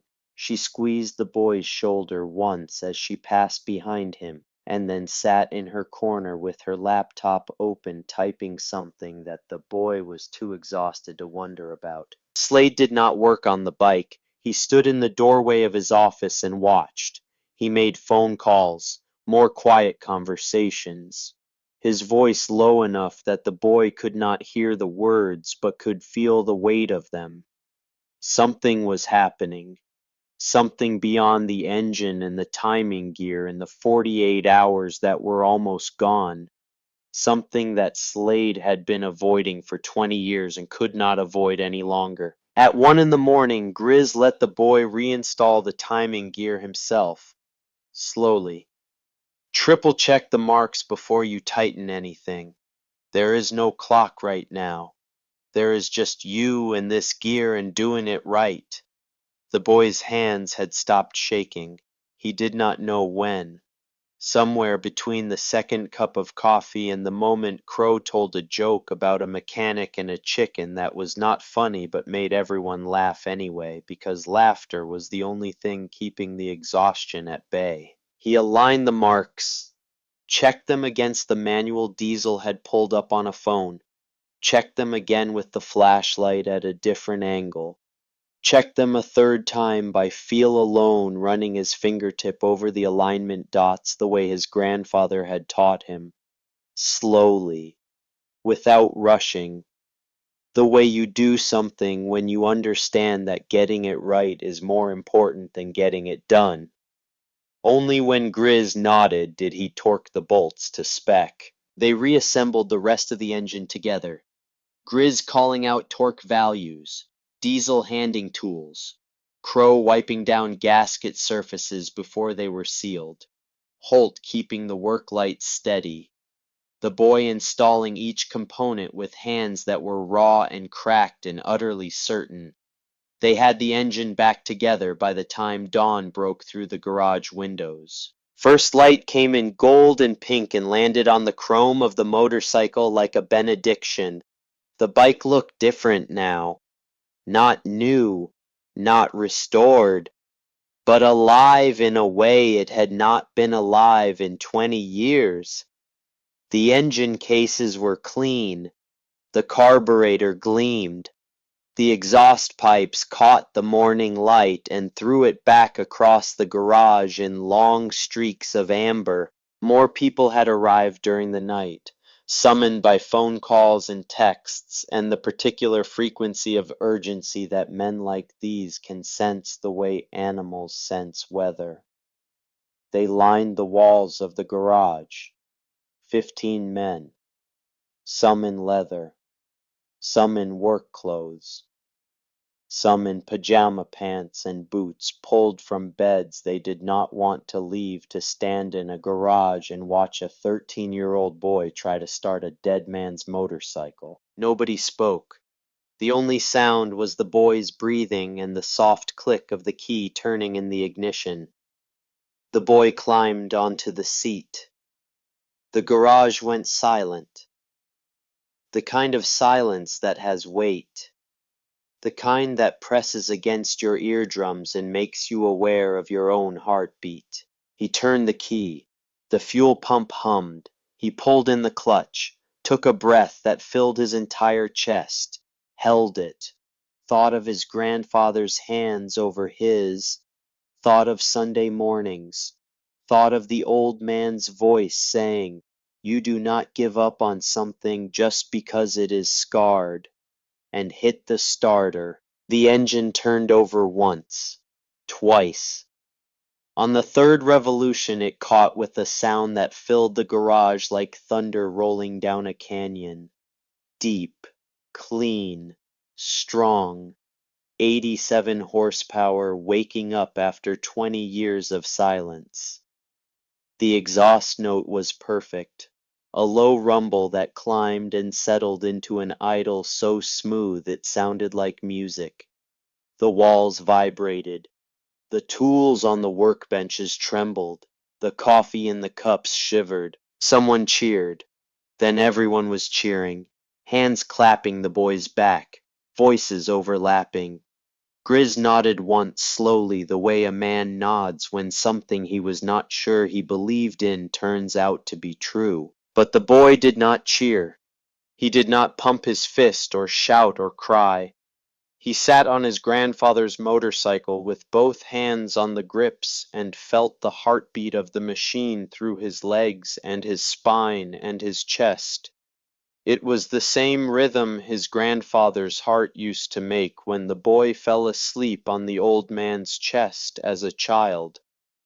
Steady, strong, reliable. The sound of something that would not quit. He gave it throttle. The engine responded instantly. The rev climbed and fell, each cycle smoother than the last. The carburetor he had rebuilt was feeding perfectly. The timing he had corrected was precise. The clutch plates that Slade had given him were grabbing clean. Every component he had touched over the last 48 hours was working. Every bolt he had torqued was holding. Every decision he had made except one had been right. And the one mistake he had made had been fixed not by him alone, but by men who understood that fixing things together is not weakness. It is the whole point. Slade walked to the motorcycle. He stood beside the boy and leaned close.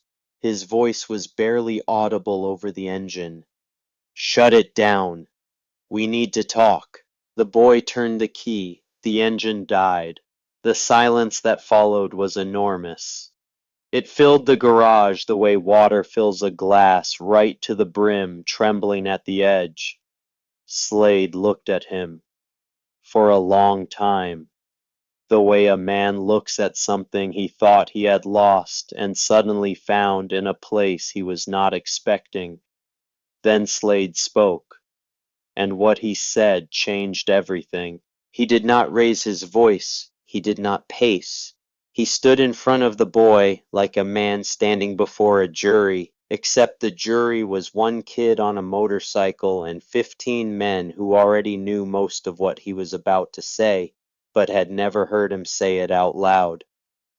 20 years ago, I made the worst decision of my life. The garage was silent. Every man in the room was listening, even the ones who had heard the story before. Because hearing it from Slade was different from hearing it secondhand. Hearing it from Slade was hearing a confession. Your grandfather came to me with the truth about a man in this club who had stolen money from veterans. Not small money. $47,000 from a fund we raised at charity rides. Money that was supposed to go to the VA hospital in Henderson for equipment and therapy programs. Money that wounded men and women who served this country were counting on. Your grandfather showed me the numbers. He had gone through every ledger, every receipt, every bank statement. He had tracked every dollar to a man named Vern Kessler. And he came to me, his oldest friend, and asked me to put it to a vote. Remove Kessler from the club. Report the theft. Do the right thing. Slade paused. His hands hung at his sides. His shoulders were down. The posture of a man who has carried something heavy for a very long time and is finally carefully setting it on the ground. I put it to a vote. And when my turn came, I voted to keep Kessler. Because he organized our events. Because he brought in sponsors. Because removing him meant a scandal that would have destroyed the club's reputation. Because I was a coward who chose convenience over principle. He looked at the boy. Your grandfather did not argue. He did not shout. He did not threaten. He looked at me for about 10 seconds. Then he picked up his tools, every single one of them, packed them into the same bag you are carrying right now, and walked out that door. He left his bike. He left his patch. He left 20 years of brotherhood on the floor of this garage. And I let him go. I did not call him.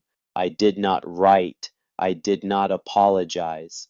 I let 20 years pass because facing him meant facing what I had done, and I was not brave enough for that. The garage was so quiet you could hear the engine ticking as it cooled.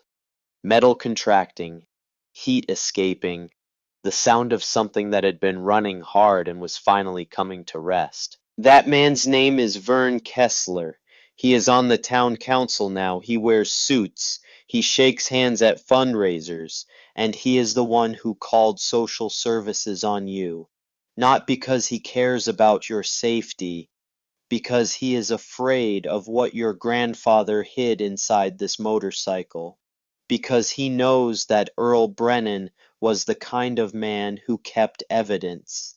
And he knows that if that evidence surfaces, everything he has built falls apart. The boy looked at the engine he had just rebuilt, at the hidden compartment he had found, at the letter that now sat in Slade's office.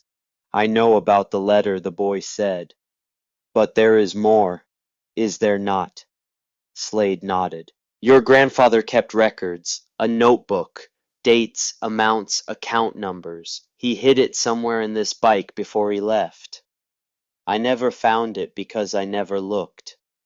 I did not want to know. But Kessler knows it exists, and he knows that if anyone finds it, everything he has built since then falls apart." The boy was quiet for a long time. Then he looked up at Slade with eyes that belonged to a man 3 times his age. "You said you made the worst decision of your life. What are you going to do about it?" Slade did not hesitate. "I am going to do what I should have done 20 years ago. I still have my foster care certification. It is expired, but Wren says it can be renewed on an emergency basis. I am filing for temporary custody. Today. Right now. You are not going to Springfield. You are not going anywhere." He crouched down so that his eyes were level with the boy's. "You did not just fix a motorcycle tonight. You finished something your grandfather started. You came home. And this time I am not going to choose wrong." The boy looked at him, at the lines in his face, at the guilt that had lived behind his eyes for 20 years and was finally for the first time being spoken out loud. The boy did not say thank you. He did not need to. What he said was simpler and harder and meant more than gratitude. "Then do not let me down." Slade stood. He looked at the men lining the walls, at Grizz still holding a wrench, at Wren laptop open motion already drafted, at the motorcycle sitting in the center of the garage, engine cooling, metal ticking alive. He nodded once. To the boy. To the room. To the ghost of his old friend who had written a letter asking for one thing and one thing only. Take care of him. Slade walked into the office and picked up the phone. Through the window the boy could see him dialing, could see his mouth moving, could see the expression on his face, which was not the expression of a man who was afraid of what came next. It was the expression of a man who had spent 20 years afraid and had finally decided to stop. The boy sat on the motorcycle. His hands rested on the grips. His grandfather's tools lay scattered on the floor around him in a half-circle, chrome catching the early light. The engine beneath him was warm. He could feel the heat through the seat, through his jeans, through his skin. The heat of a machine that had been dead for 20 years and was alive again because a boy who had nothing left to lose refused to give up on it. Grizz walked over. He did not sit down. He stood beside the motorcycle and put his hand on the gas tank, the way a man puts his hand on the shoulder of an old friend. "Your grandpa would be proud." The boy looked up at him. His eyes were red. His face was streaked with grease and dried tears, and the kind of exhaustion that goes beyond the body and into the bones. "I know," the boy said, and he did know. He knew it the way he knew how to read torque specifications and feel for bearing wear and listen to an engine and hear what it needed. He knew it the way his grandfather had taught him to know things, not through words, through doing, through showing up, through finishing what you started even when every part of you wanted to quit. Outside, the sun climbed higher. The parking lot filled with light. The shadows retreated to the corners of the garage where they would wait until evening to reclaim the space. A new day. A day that would bring Marshall Pratt in legal motions and a man named Vern Kessler who had spent 20 years building a life on a foundation of stolen money and silence. A fight was coming. The boy could feel it the way you feel a storm before you see it. A change in pressure, a shift in the air, the world rearranging itself around a truth that had been hidden for too long. But for now, in this moment, the engine was warm and the garage was full and the boy was not alone. For the first time in 3 weeks, he was not alone. And that for a 13-year-old kid with grease on his hands and his grandfather's jacket on his shoulders was enough to keep going. Friday arrived the way all dreaded things arrive, quietly, without ceremony. The sun came up over Route 9 the same as it always did, turning the asphalt from black to gray and the sky from dark to pale.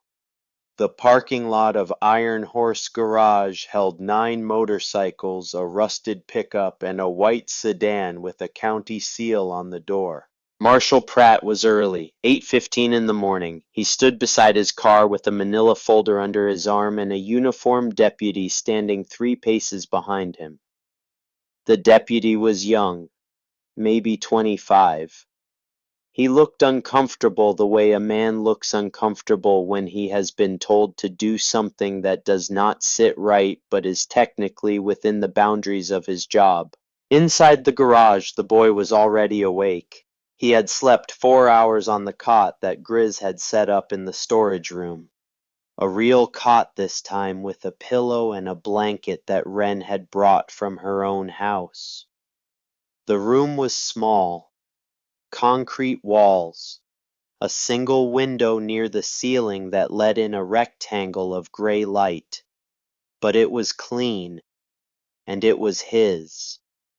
And the door had a lock that worked from the inside, and the boy had tested it twice before falling asleep.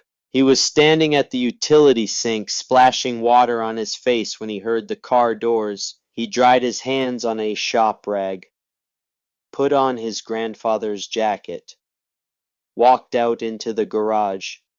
Slade was already at the front door. Grizz stood behind him. 2 other club members, Diesel and Crow, leaned against workbenches with their arms crossed. They were not blocking the door.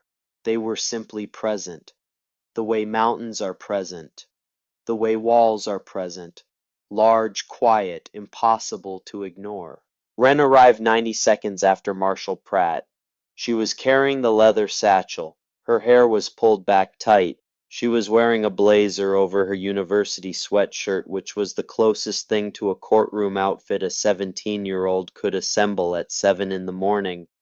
She walked past Marshall Pratt without looking at him and went straight to Slade. They spoke in low voices. The boy could not hear the words, but he could read the tension in Wren's shoulders, and the way Slade kept nodding slowly, the way a man nods when he is listening to instructions he intends to follow precisely. Marshall Pratt stepped into the garage. The deputy stayed by the car. "I have the court's response to your motion," Marshall Pratt said. "Judge Carrera has agreed to an expedited hearing. It is scheduled for 10 o'clock this morning at the county courthouse. Both parties are expected to attend. If the court denies the emergency placement, I am authorized to execute the transfer immediately." He looked at the boy. "You should bring your things." The boy looked at Slade. Slade looked at Wren. Wren opened her satchel and pulled out a folder that was thicker than the one she had shown Marshall Pratt 2 days ago. Considerably thicker. "We will be there," Wren said. The county courthouse was a 2-story brick building on Main Street, sandwiched between a hardware store and a barber shop. It had been built in 1952 and had the kind of institutional dignity that comes from age and neglect. The floors were marble scuffed by decades of boots and dress shoes. The walls were lined with portraits of judges who had served and retired and died and been replaced by other judges who would serve and retire and die. The hearing room was on the second floor, small, wood-paneled, a judge's bench at the front, two tables facing it, an American flag in the corner, a clock on the wall that ticked loud enough to hear from anywhere in the room. Judge Carrera was already seated when they arrived. She was 58 years old with silver hair and reading glasses that she wore on a chain around her neck. She had the face of a woman who had spent 30 years listening to people explain why they had done what they had done, and who had learned to distinguish between the explanations that were true and the ones that were convenient. The boy sat at the table on the left. Wren sat beside him. Slade sat behind them in the first row of wooden chairs. Grizz sat beside Slade. 4 other club members filled the remaining seats. They had changed out of their leathers. They wore clean shirts. Diesel had ironed his. Crow had borrowed a tie from somewhere and knotted it badly but sincerely. Marshal Pratt sat at the table on the right. His folder was open. His pen was ready. The deputy stood by the door. Judge Carrera put on her reading glasses and opened the file. This is an expedited hearing on the matter of emergency custodial placement for the minor Cole Brennan, age 13. The court has received a motion from the petitioner requesting that the minor be placed in the temporary custody of one Slade Mercer, pending formal foster certification renewal. The court has also received a transfer authorization from County Child Protective Services recommending immediate placement at Springfield Residential Youth Center. I will hear from both sides. Wren stood. She was 17 years old, standing in a courtroom, speaking on behalf of a boy she had known for 3 days. Her father had coached her on the phone until midnight. He could not be present. He was in the state capitol on another case. But his daughter had his voice and his precision and the particular brand of composure that comes from being raised by a man who argued for a living. She laid out the case methodically. Cole Brennan had a stable living environment at Iron Horse Garage. He had consistent adult supervision from Slade Mercer, who held an expired but renewable foster care certification. He had a documented support network of responsible adults. He had a medical need to remain within visiting distance of his grandfather at County General Hospital. Removing him from his current situation would cause demonstrable emotional and psychological harm. She presented documentation, character references from 5 club members, a letter from the boys' school confirming enrollment, a statement from the hospital social worker confirming regular visitation, the emergency custody filing, the foster care renewal application. Judge Carrera listened, read, made notes. Marshal Pratt presented the state's position. The garage was a commercial facility, not a residence. Slade Mercer's foster certification had been expired for 9 years. The initial welfare check had identified concerns about sleeping arrangements and the presence of multiple unrelated adult males. The report from the community official cited specific safety risks. He was professional, thorough, passionless. He was doing his job. The job said the boy belonged in Springfield. The form said Bed 14, Ward C. The system said this was the correct outcome. Judge Carrera looked at the boy. Cole, do you have anything you would like to say to the court? The boy started to shake his head. Wren had told him to let her handle it, to stay quiet, to look calm and respectful, and let the documentation speak for itself. But then the courtroom door opened. A man walked in, late 50s, gray hair trimmed short, pressed shirt, polished shoes, a pin on his lapel that identified him as a member of the town council. He moved through the room with the particular confidence of a man who is accustomed to being recognized and deferred to. Vern Kessler. He took a seat in the back row, crossed his legs, folded his hands in his lap, and smiled at Judge Carrera the way a man smiles at someone he has known for a long time and expects to continue knowing. Your Honor, if I may. Vern's voice was warm, practiced, the voice of a man who had spent 12 years speaking at public meetings and knew how to fill a room without raising his volume. I am here as a concerned member of the community. I believe the court should be aware of some additional context regarding this placement. Judge Carrera looked at him over her reading glasses. Mr. Kessler, this is a closed hearing. I understand, Your Honor. I simply wanted to offer the court my perspective as a council member who has worked extensively with at-risk youth in this community. I have concerns about the environment this child is being placed in. He paused.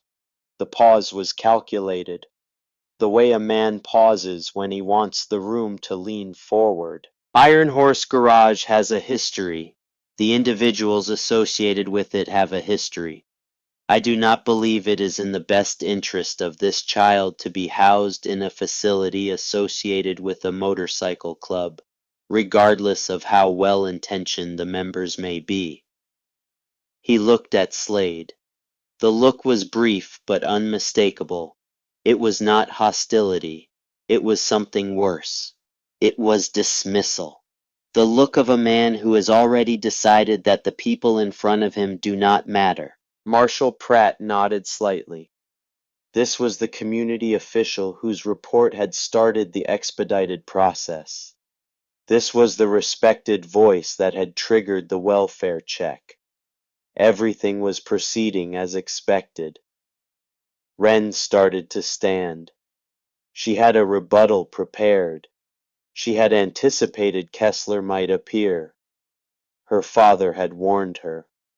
But the boy spoke first. He did not stand dramatically. He did not slam his fist on the table. He simply spoke the way his grandfather had taught him to speak, clearly, directly, without wasting a single word.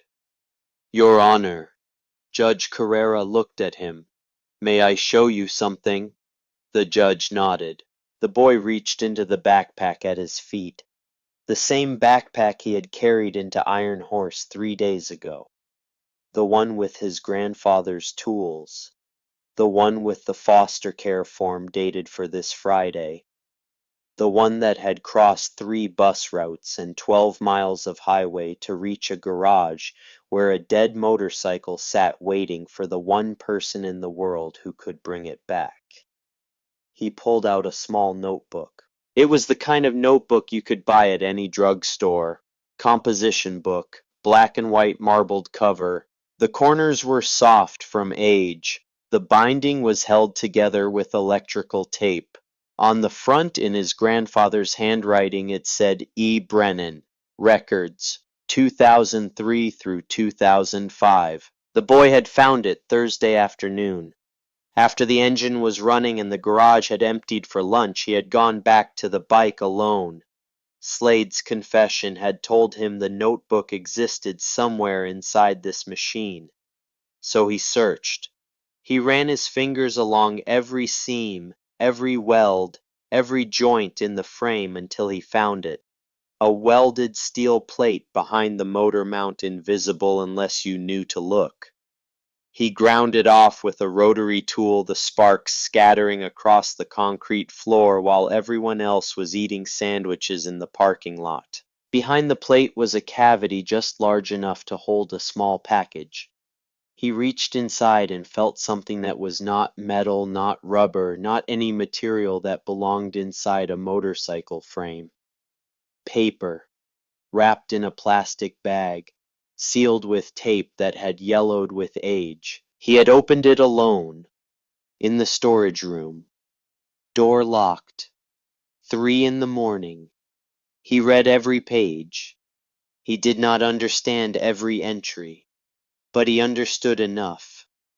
Dates, dollar amounts, account numbers, transfers between funds that should never have been connected, and a name that appeared on every page written in his grandfather's careful handwriting circled twice. Vern Kessler. The boy had not told anyone. Not Slade, not Grizz, not Wren. He had slipped the notebook into his backpack and kept it there the way his grandfather had kept it hidden for 20 years, waiting for the right moment. His grandfather had been a patient man. The boy had learned patience from him. This was the right moment. The boy walked to the judge's bench and placed the notebook in front of her.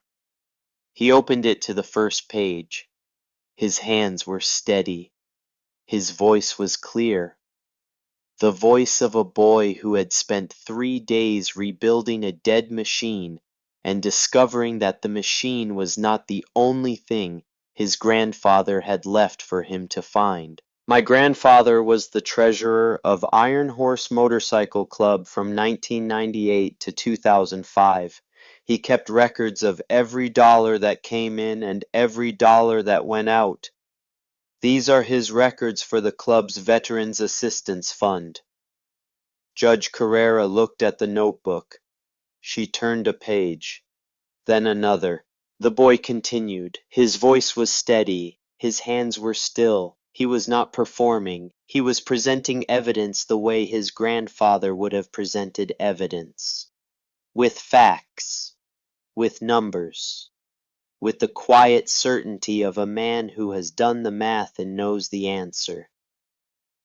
Between 2003 and 2005, $47,000 was taken from the Veterans Fund. My grandfather traced every transaction. The money was redirected through 3 separate accounts, all connected to one person. The boy turned to look at Vern Kessler. The room shifted. Every set of eyes followed the boy's gaze. Vern Kessler's smile did not change, but something behind it did. Something in the muscles around his eyes tightened. The involuntary response of a man who has just realized that the ground beneath his feet is not as solid as he believed. My grandfather discovered the theft in 2004. He brought the evidence to the club and asked them to remove Vern Kessler. The club voted to keep him, so my grandfather left. He left the club. He left his motorcycle. He left his friends. And he hid these records inside the bike because he knew that someday somebody would find them. The boy looked at the judge. My grandfather did not report Vern Kessler to the authorities. He did not go to the police. He did not go to the press. He kept the secret because he wanted to protect the club he loved, even though the club had not protected him. He chose silence because he thought silence was the same as loyalty. The boy paused. But I am not my grandfather, and I am not going to be silent. The courtroom was absolutely still. Marshall Pratt had stopped writing. His pen was motionless on the page. The deputy by the door had uncrossed his arms. Wren was staring at the boy with an expression that was equal parts shock and something that looked very much like admiration. Slade was looking at the floor. His hands were clasped between his knees. His shoulders were shaking, not from grief, from something older than grief, from the release of a weight that had been sitting on his chest for 20 years and was finally being lifted by the hands of a 13-year-old boy who had more courage than every man in that room combined. Vern Kessler stood up. Vern Kessler stood. This is absurd. This child is presenting a notebook that could have been written by anyone. There is no verification, no authentication, no chain of custody. This is a desperate attempt by a group of bikers to manipulate the court into. Mr. Kessler. Judge Carrera's voice was not loud. It did not need to be. Sit down. Vern Kessler sat down. The smile was gone. In its place was something raw and afraid and barely controlled. Judge Carrera turned back to the notebook. She spent 5 minutes reading. The clock on the wall ticked 40 times, 50, 60. Every tick was a small hammer blow in the silence. She turned pages carefully. She examined handwriting. She looked at dates and amounts and account numbers written in blue ink by a man who knew that someday these numbers would matter. When she looked up, she spoke to Marshall Pratt. Mr. Pratt, has your office conducted any independent investigation into the individual who filed the initial welfare report on this minor? Marshall Pratt shifted in his chair. No, Your Honor. The report was filed by a community official. Standard protocol does not require. I am not asking about standard protocol. I am asking whether anyone in your office considered the possibility that the report was filed not out of concern for the child's welfare, but out of personal interest in removing the child from a location where he might discover information damaging to the reporting party. Marshall Pratt opened his mouth, closed it, opened it again. No, Your Honor, that possibility was not considered. Judge Carrera removed her reading glasses. She set them on the bench. She looked at the boy. Cole, where would you like to live? The boy did not hesitate. With the people who showed up when nobody else did. Judge Carrera nodded. She ruled. The transfer order was suspended. Emergency custody was granted to Slade Mercer pending formal foster certification renewal, which was to be expedited. The notebook was entered into evidence and referred to the county district attorney for investigation. Vern Kessler was ordered to remain available for questioning. The courtroom emptied slowly. Marshall Pratt packed his folder and left without making eye contact with anyone. The deputy followed. Vern Kessler walked out with his chin up and his jaw clenched, and the particular gait of a man who knows that the next phone call he makes will be to a criminal defense attorney. In the hallway, Slade put his hand on the boy's shoulder. The boy looked up at him. No more secrets, the boy said. No more secrets, Slade agreed. They walked out of the courthouse together. 9 motorcycles were parked along the curb, chrome catching the late morning sun. Engines waiting. The boy climbed onto the back of Slade's bike. He held on as they pulled away from the curb and onto Main Street, and then onto Route 9 heading south. The wind hit his face. The engine rumbled beneath him. Behind them, 8 more bikes fell into formation, a line of chrome and thunder stretching down the highway. The boy did not look back. He visited his grandfather the following Sunday, and the Sunday after that, and every Sunday for 13 weeks. Each visit was the same ritual. He would ride with Slade to County General, walk through the automatic doors, take the elevator to the 2nd floor, turn left at the nurse's station where a woman named Gloria kept a jar of butterscotch candies and always offered him one. Walk to room 247, push open the door, pull the vinyl chair close to the bed, take the old man's hand, and talk. He talked because silence was the thing that had separated them.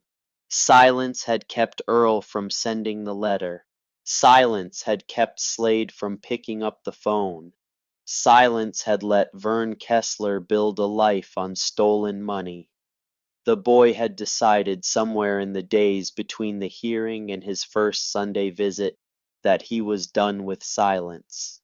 So he talked. He told his grandfather about the garage, about the Harley, about the sound it made when the engine finally caught deep and clean like thunder rolling down a canyon. He told him about Grizz teaching him to properly gap spark plugs, how the old mechanic would hold the gauge up to the light and squint at it the way a jeweler squints at a diamond.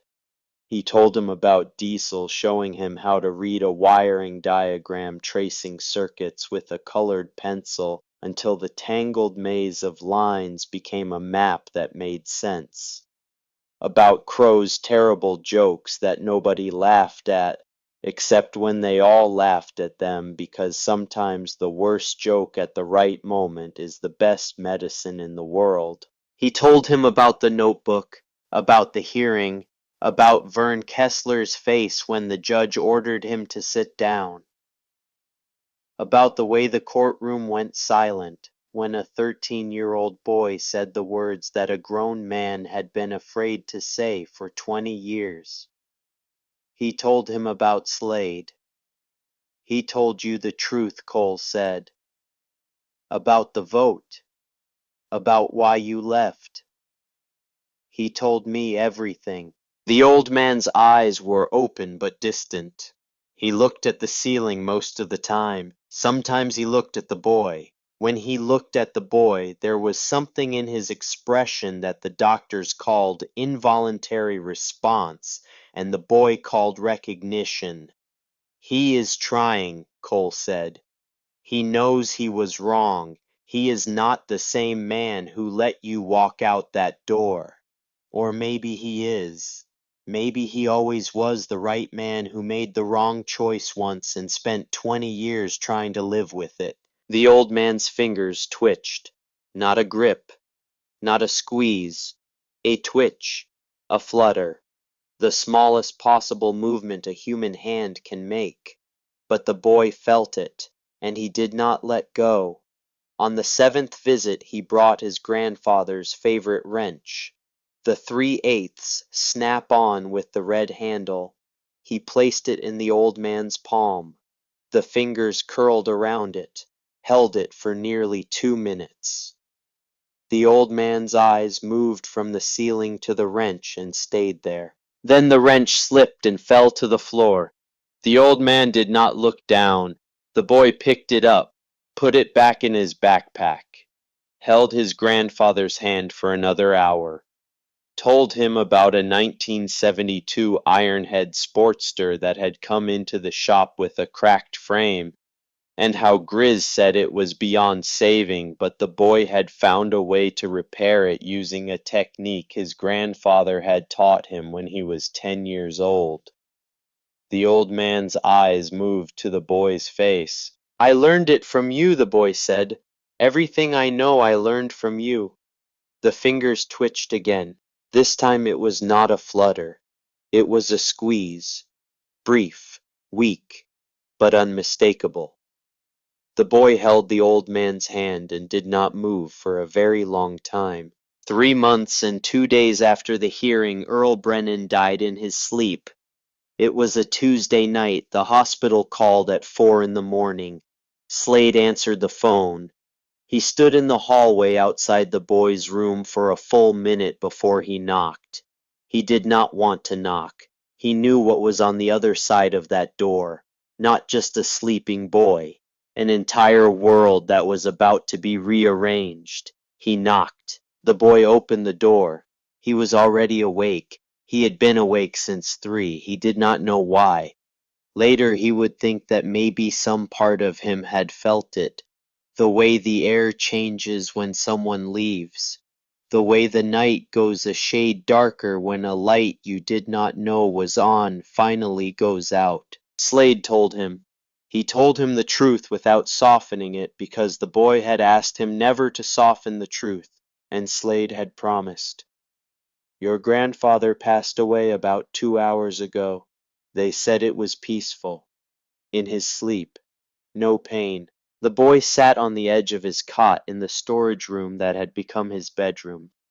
He looked at the wall, at his grandfather's tools hanging on hooks that Grizz had installed, at the photograph of his mother and him framed now sitting on the shelf beside a jar of clean bolts. He did not cry, not because he was brave, not because he was strong, because the grief was too large for tears.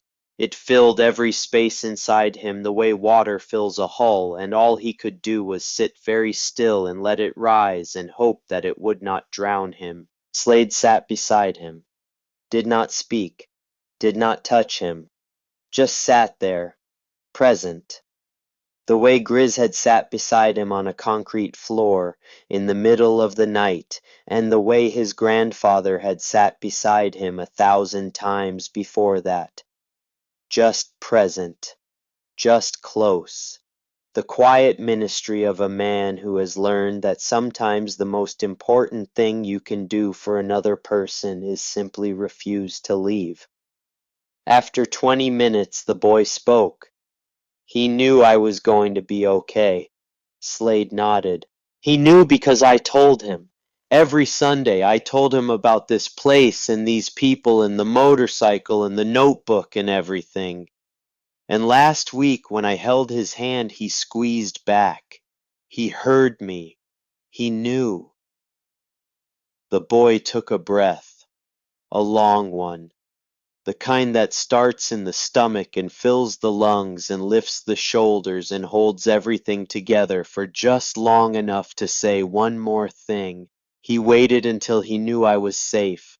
Then he let go. Slade put his arm around the boy's shoulders. The boy leaned into him. They sat there until the sun came up. 2 weeks later, the county district attorney's office announced a formal indictment against Vernon R. Kessler on 7 counts of wire fraud, theft of charitable funds, and filing a false report with Child Protective Services. The investigation had expanded beyond the notebook. Once the DA opened the books, other irregularities surfaced.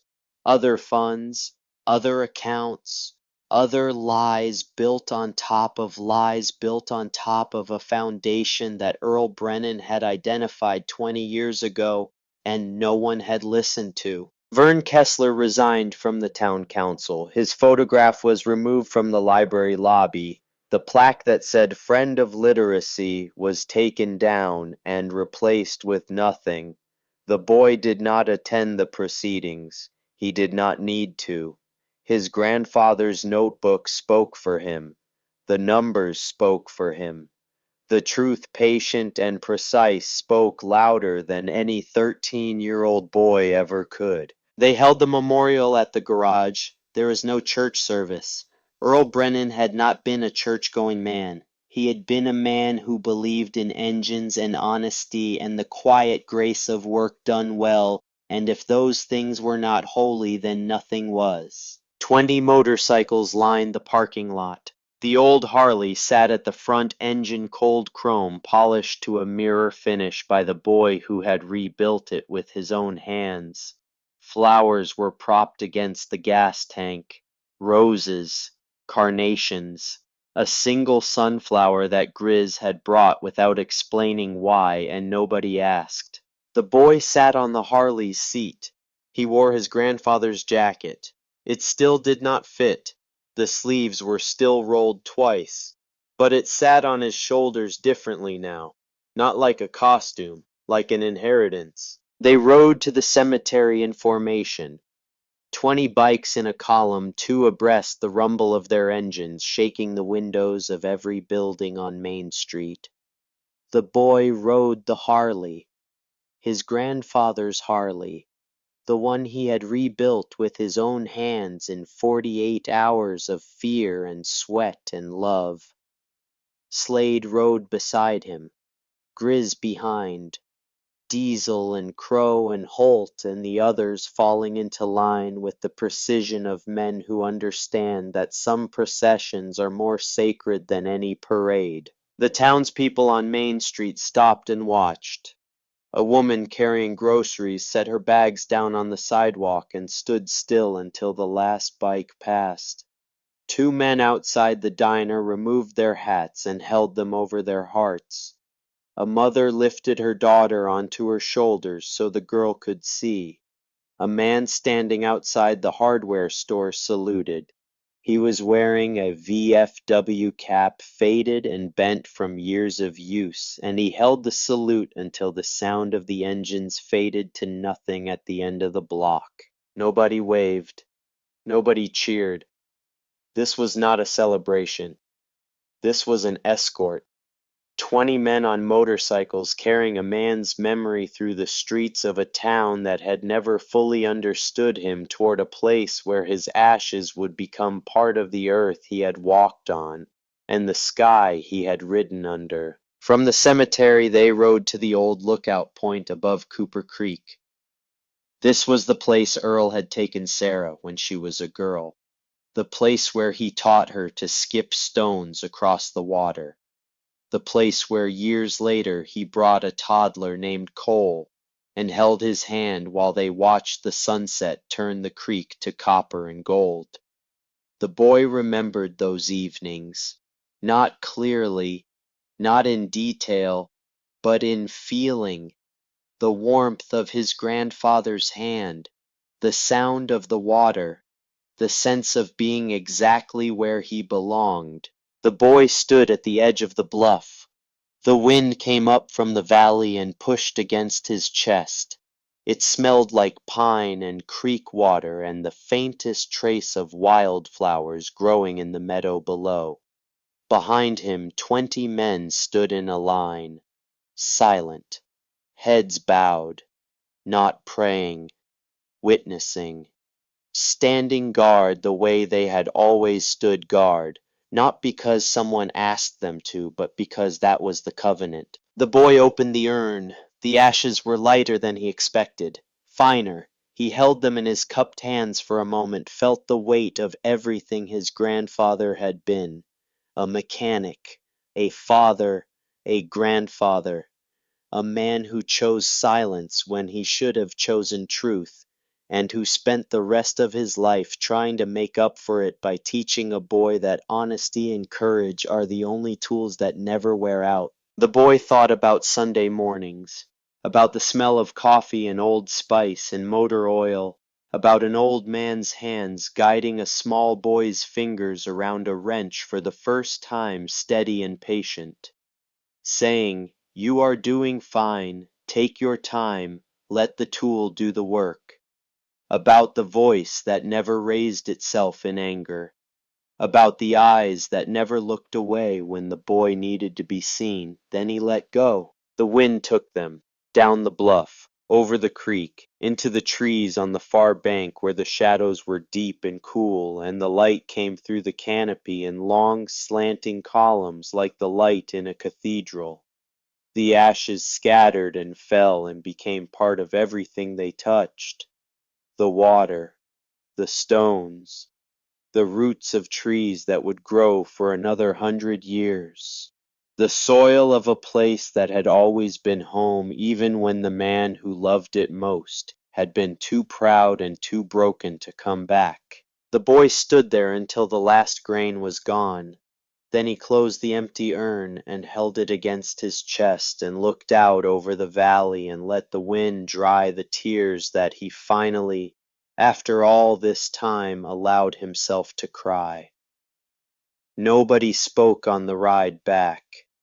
The engines did the talking. 20 voices in rough harmony saying the things that men cannot say with words. Nobody mentioned the boy joining the club. Not that day. Not in the weeks that followed. He did not ask, and nobody offered. There was an understanding unspoken but absolute that some things cannot be rushed, and should not be. Life at Iron Horse settled into something the boy had never experienced before. Routine. Steady, predictable, ordinary routine. The kind of routine that most people take for granted and that a boy who has never had it recognizes as the most precious thing in the world. He woke at 6, ate breakfast in the small kitchen Grizz had built in the back room using lumber from a deck project he never finished, and a stove he salvaged from a restaurant that closed on Route 4. Went to school on a bus that stopped at the end of the gravel drive. Came back at 3:15, changed into work clothes, worked in the garage until dinner, did homework at the bench where his grandfather's tools hung on hooks that Grizz had measured and installed with the same precision he applied to engine work. Slept in the storage room that was no longer a storage room but a bedroom with walls that Diesel had painted a shade of blue. The boy picked out himself and a shelf that held a framed photograph of his mother and a jar of clean bolts and a library book that was always overdue. He turned 14 covered in transmission fluid. Grizz gave him a new set of feeler gauges, proper ones, metric and standard, in a leather case with his initials stamped on the front. Wren gave him a book about contract law that he pretended to hate and secretly read twice. Slade gave him nothing wrapped and nothing boxed. He gave him the keys to the parts room and said, "From now on you order what we need." That was trust. And trust the boy was learning was the most expensive gift a man could give. 15 came during a heat wave that turned the garage into a furnace and the asphalt into something that stuck to your boots. He spent his birthday rebuilding an iron head that fought him at every step. The cylinders were scored, the cases were cracked, the wiring harness looked like something a raccoon had nested in. By the end of the day he had it running and Grizz said nothing but left a cold soda on his workbench with a napkin that said "Not bad" written in pencil. The boy kept the napkin. He folded it and put it in the drawer beside his bed next to his mother's photograph. Not bad. From Grizz that was a standing ovation. By 16 he could diagnose problems by sound alone, the way his grandfather had done. He would stand in the doorway of the garage with his eyes closed and listen to an engine idling and know within seconds whether the issue was ignition or fuel or compression or timing. The sound of a healthy engine was a song. The sound of a sick engine was a sentence with a missing word. He heard the gap. He heard what was not there, and he knew how to fill it. Grizz called it the ear, said Earl Brennan had it, said it could not be taught, only inherited. The boy did not argue. He knew where it came from. Sunday mornings in a garage that smelled like coffee and Old Spice. An old man's voice saying, "Listen before you touch. Understand before you fix." On the morning of his 16th birthday, the boy walked into the garage at 6:15. The lights were already on. That was unusual. Nobody beat him to the shop anymore. He was always first in and last out, a habit he had inherited from a man who believed that the hours before dawn were the most honest hours of the day. But today the lights were on, and the garage was empty. No mechanics at the benches, no bikes on the lifts, no radio playing scratchy country in the corner. Just one thing. On the wall where vintage photographs usually hung in the space between the tool rack and the fire extinguisher, there was a frame. New, clean glass, dark wood. And behind the glass, pressed flat and preserved with the care of something sacred, was a patch. His grandfather's original iron horse patch. The one Earl Brennan had earned decades ago and left behind the night he walked out the door with his tools and his broken heart and his silence. Someone had found it. Someone had cleaned it. Someone had pressed it flat and mounted it behind glass and hung it on the wall of the garage where it belonged. Below the frame bolted to the wall was a brass plate, small, polished, engraved with 5 words that caught the morning light coming through the windows. Earned, not given. Welcome home. The boy stood in front of that wall for a long time. He read the words, read them again, touched the glass with his fingertip, the way he had touched the initials carved into the motorcycle frame 3 years ago. He understood now what his grandfather had been trying to teach him all along. Not mechanics, not engines, not the difference between a flathead and a Phillips or the proper torque for a cylinder head bolt. Family. Family was not blood. It was not paperwork. It was not a name on a form or a judge's signature or a building with a number on the door. Family was showing up. Family was staying. Family was choosing to be in the room when the room was dark and the work was hard, and every reasonable person would have left. Family was a bald man sitting on a bucket all night because he refused to let another kid be alone at 2 in the morning. Family was a 17-year-old girl with a borrowed blazer standing in a courtroom arguing for someone she barely knew because it was the right thing to do.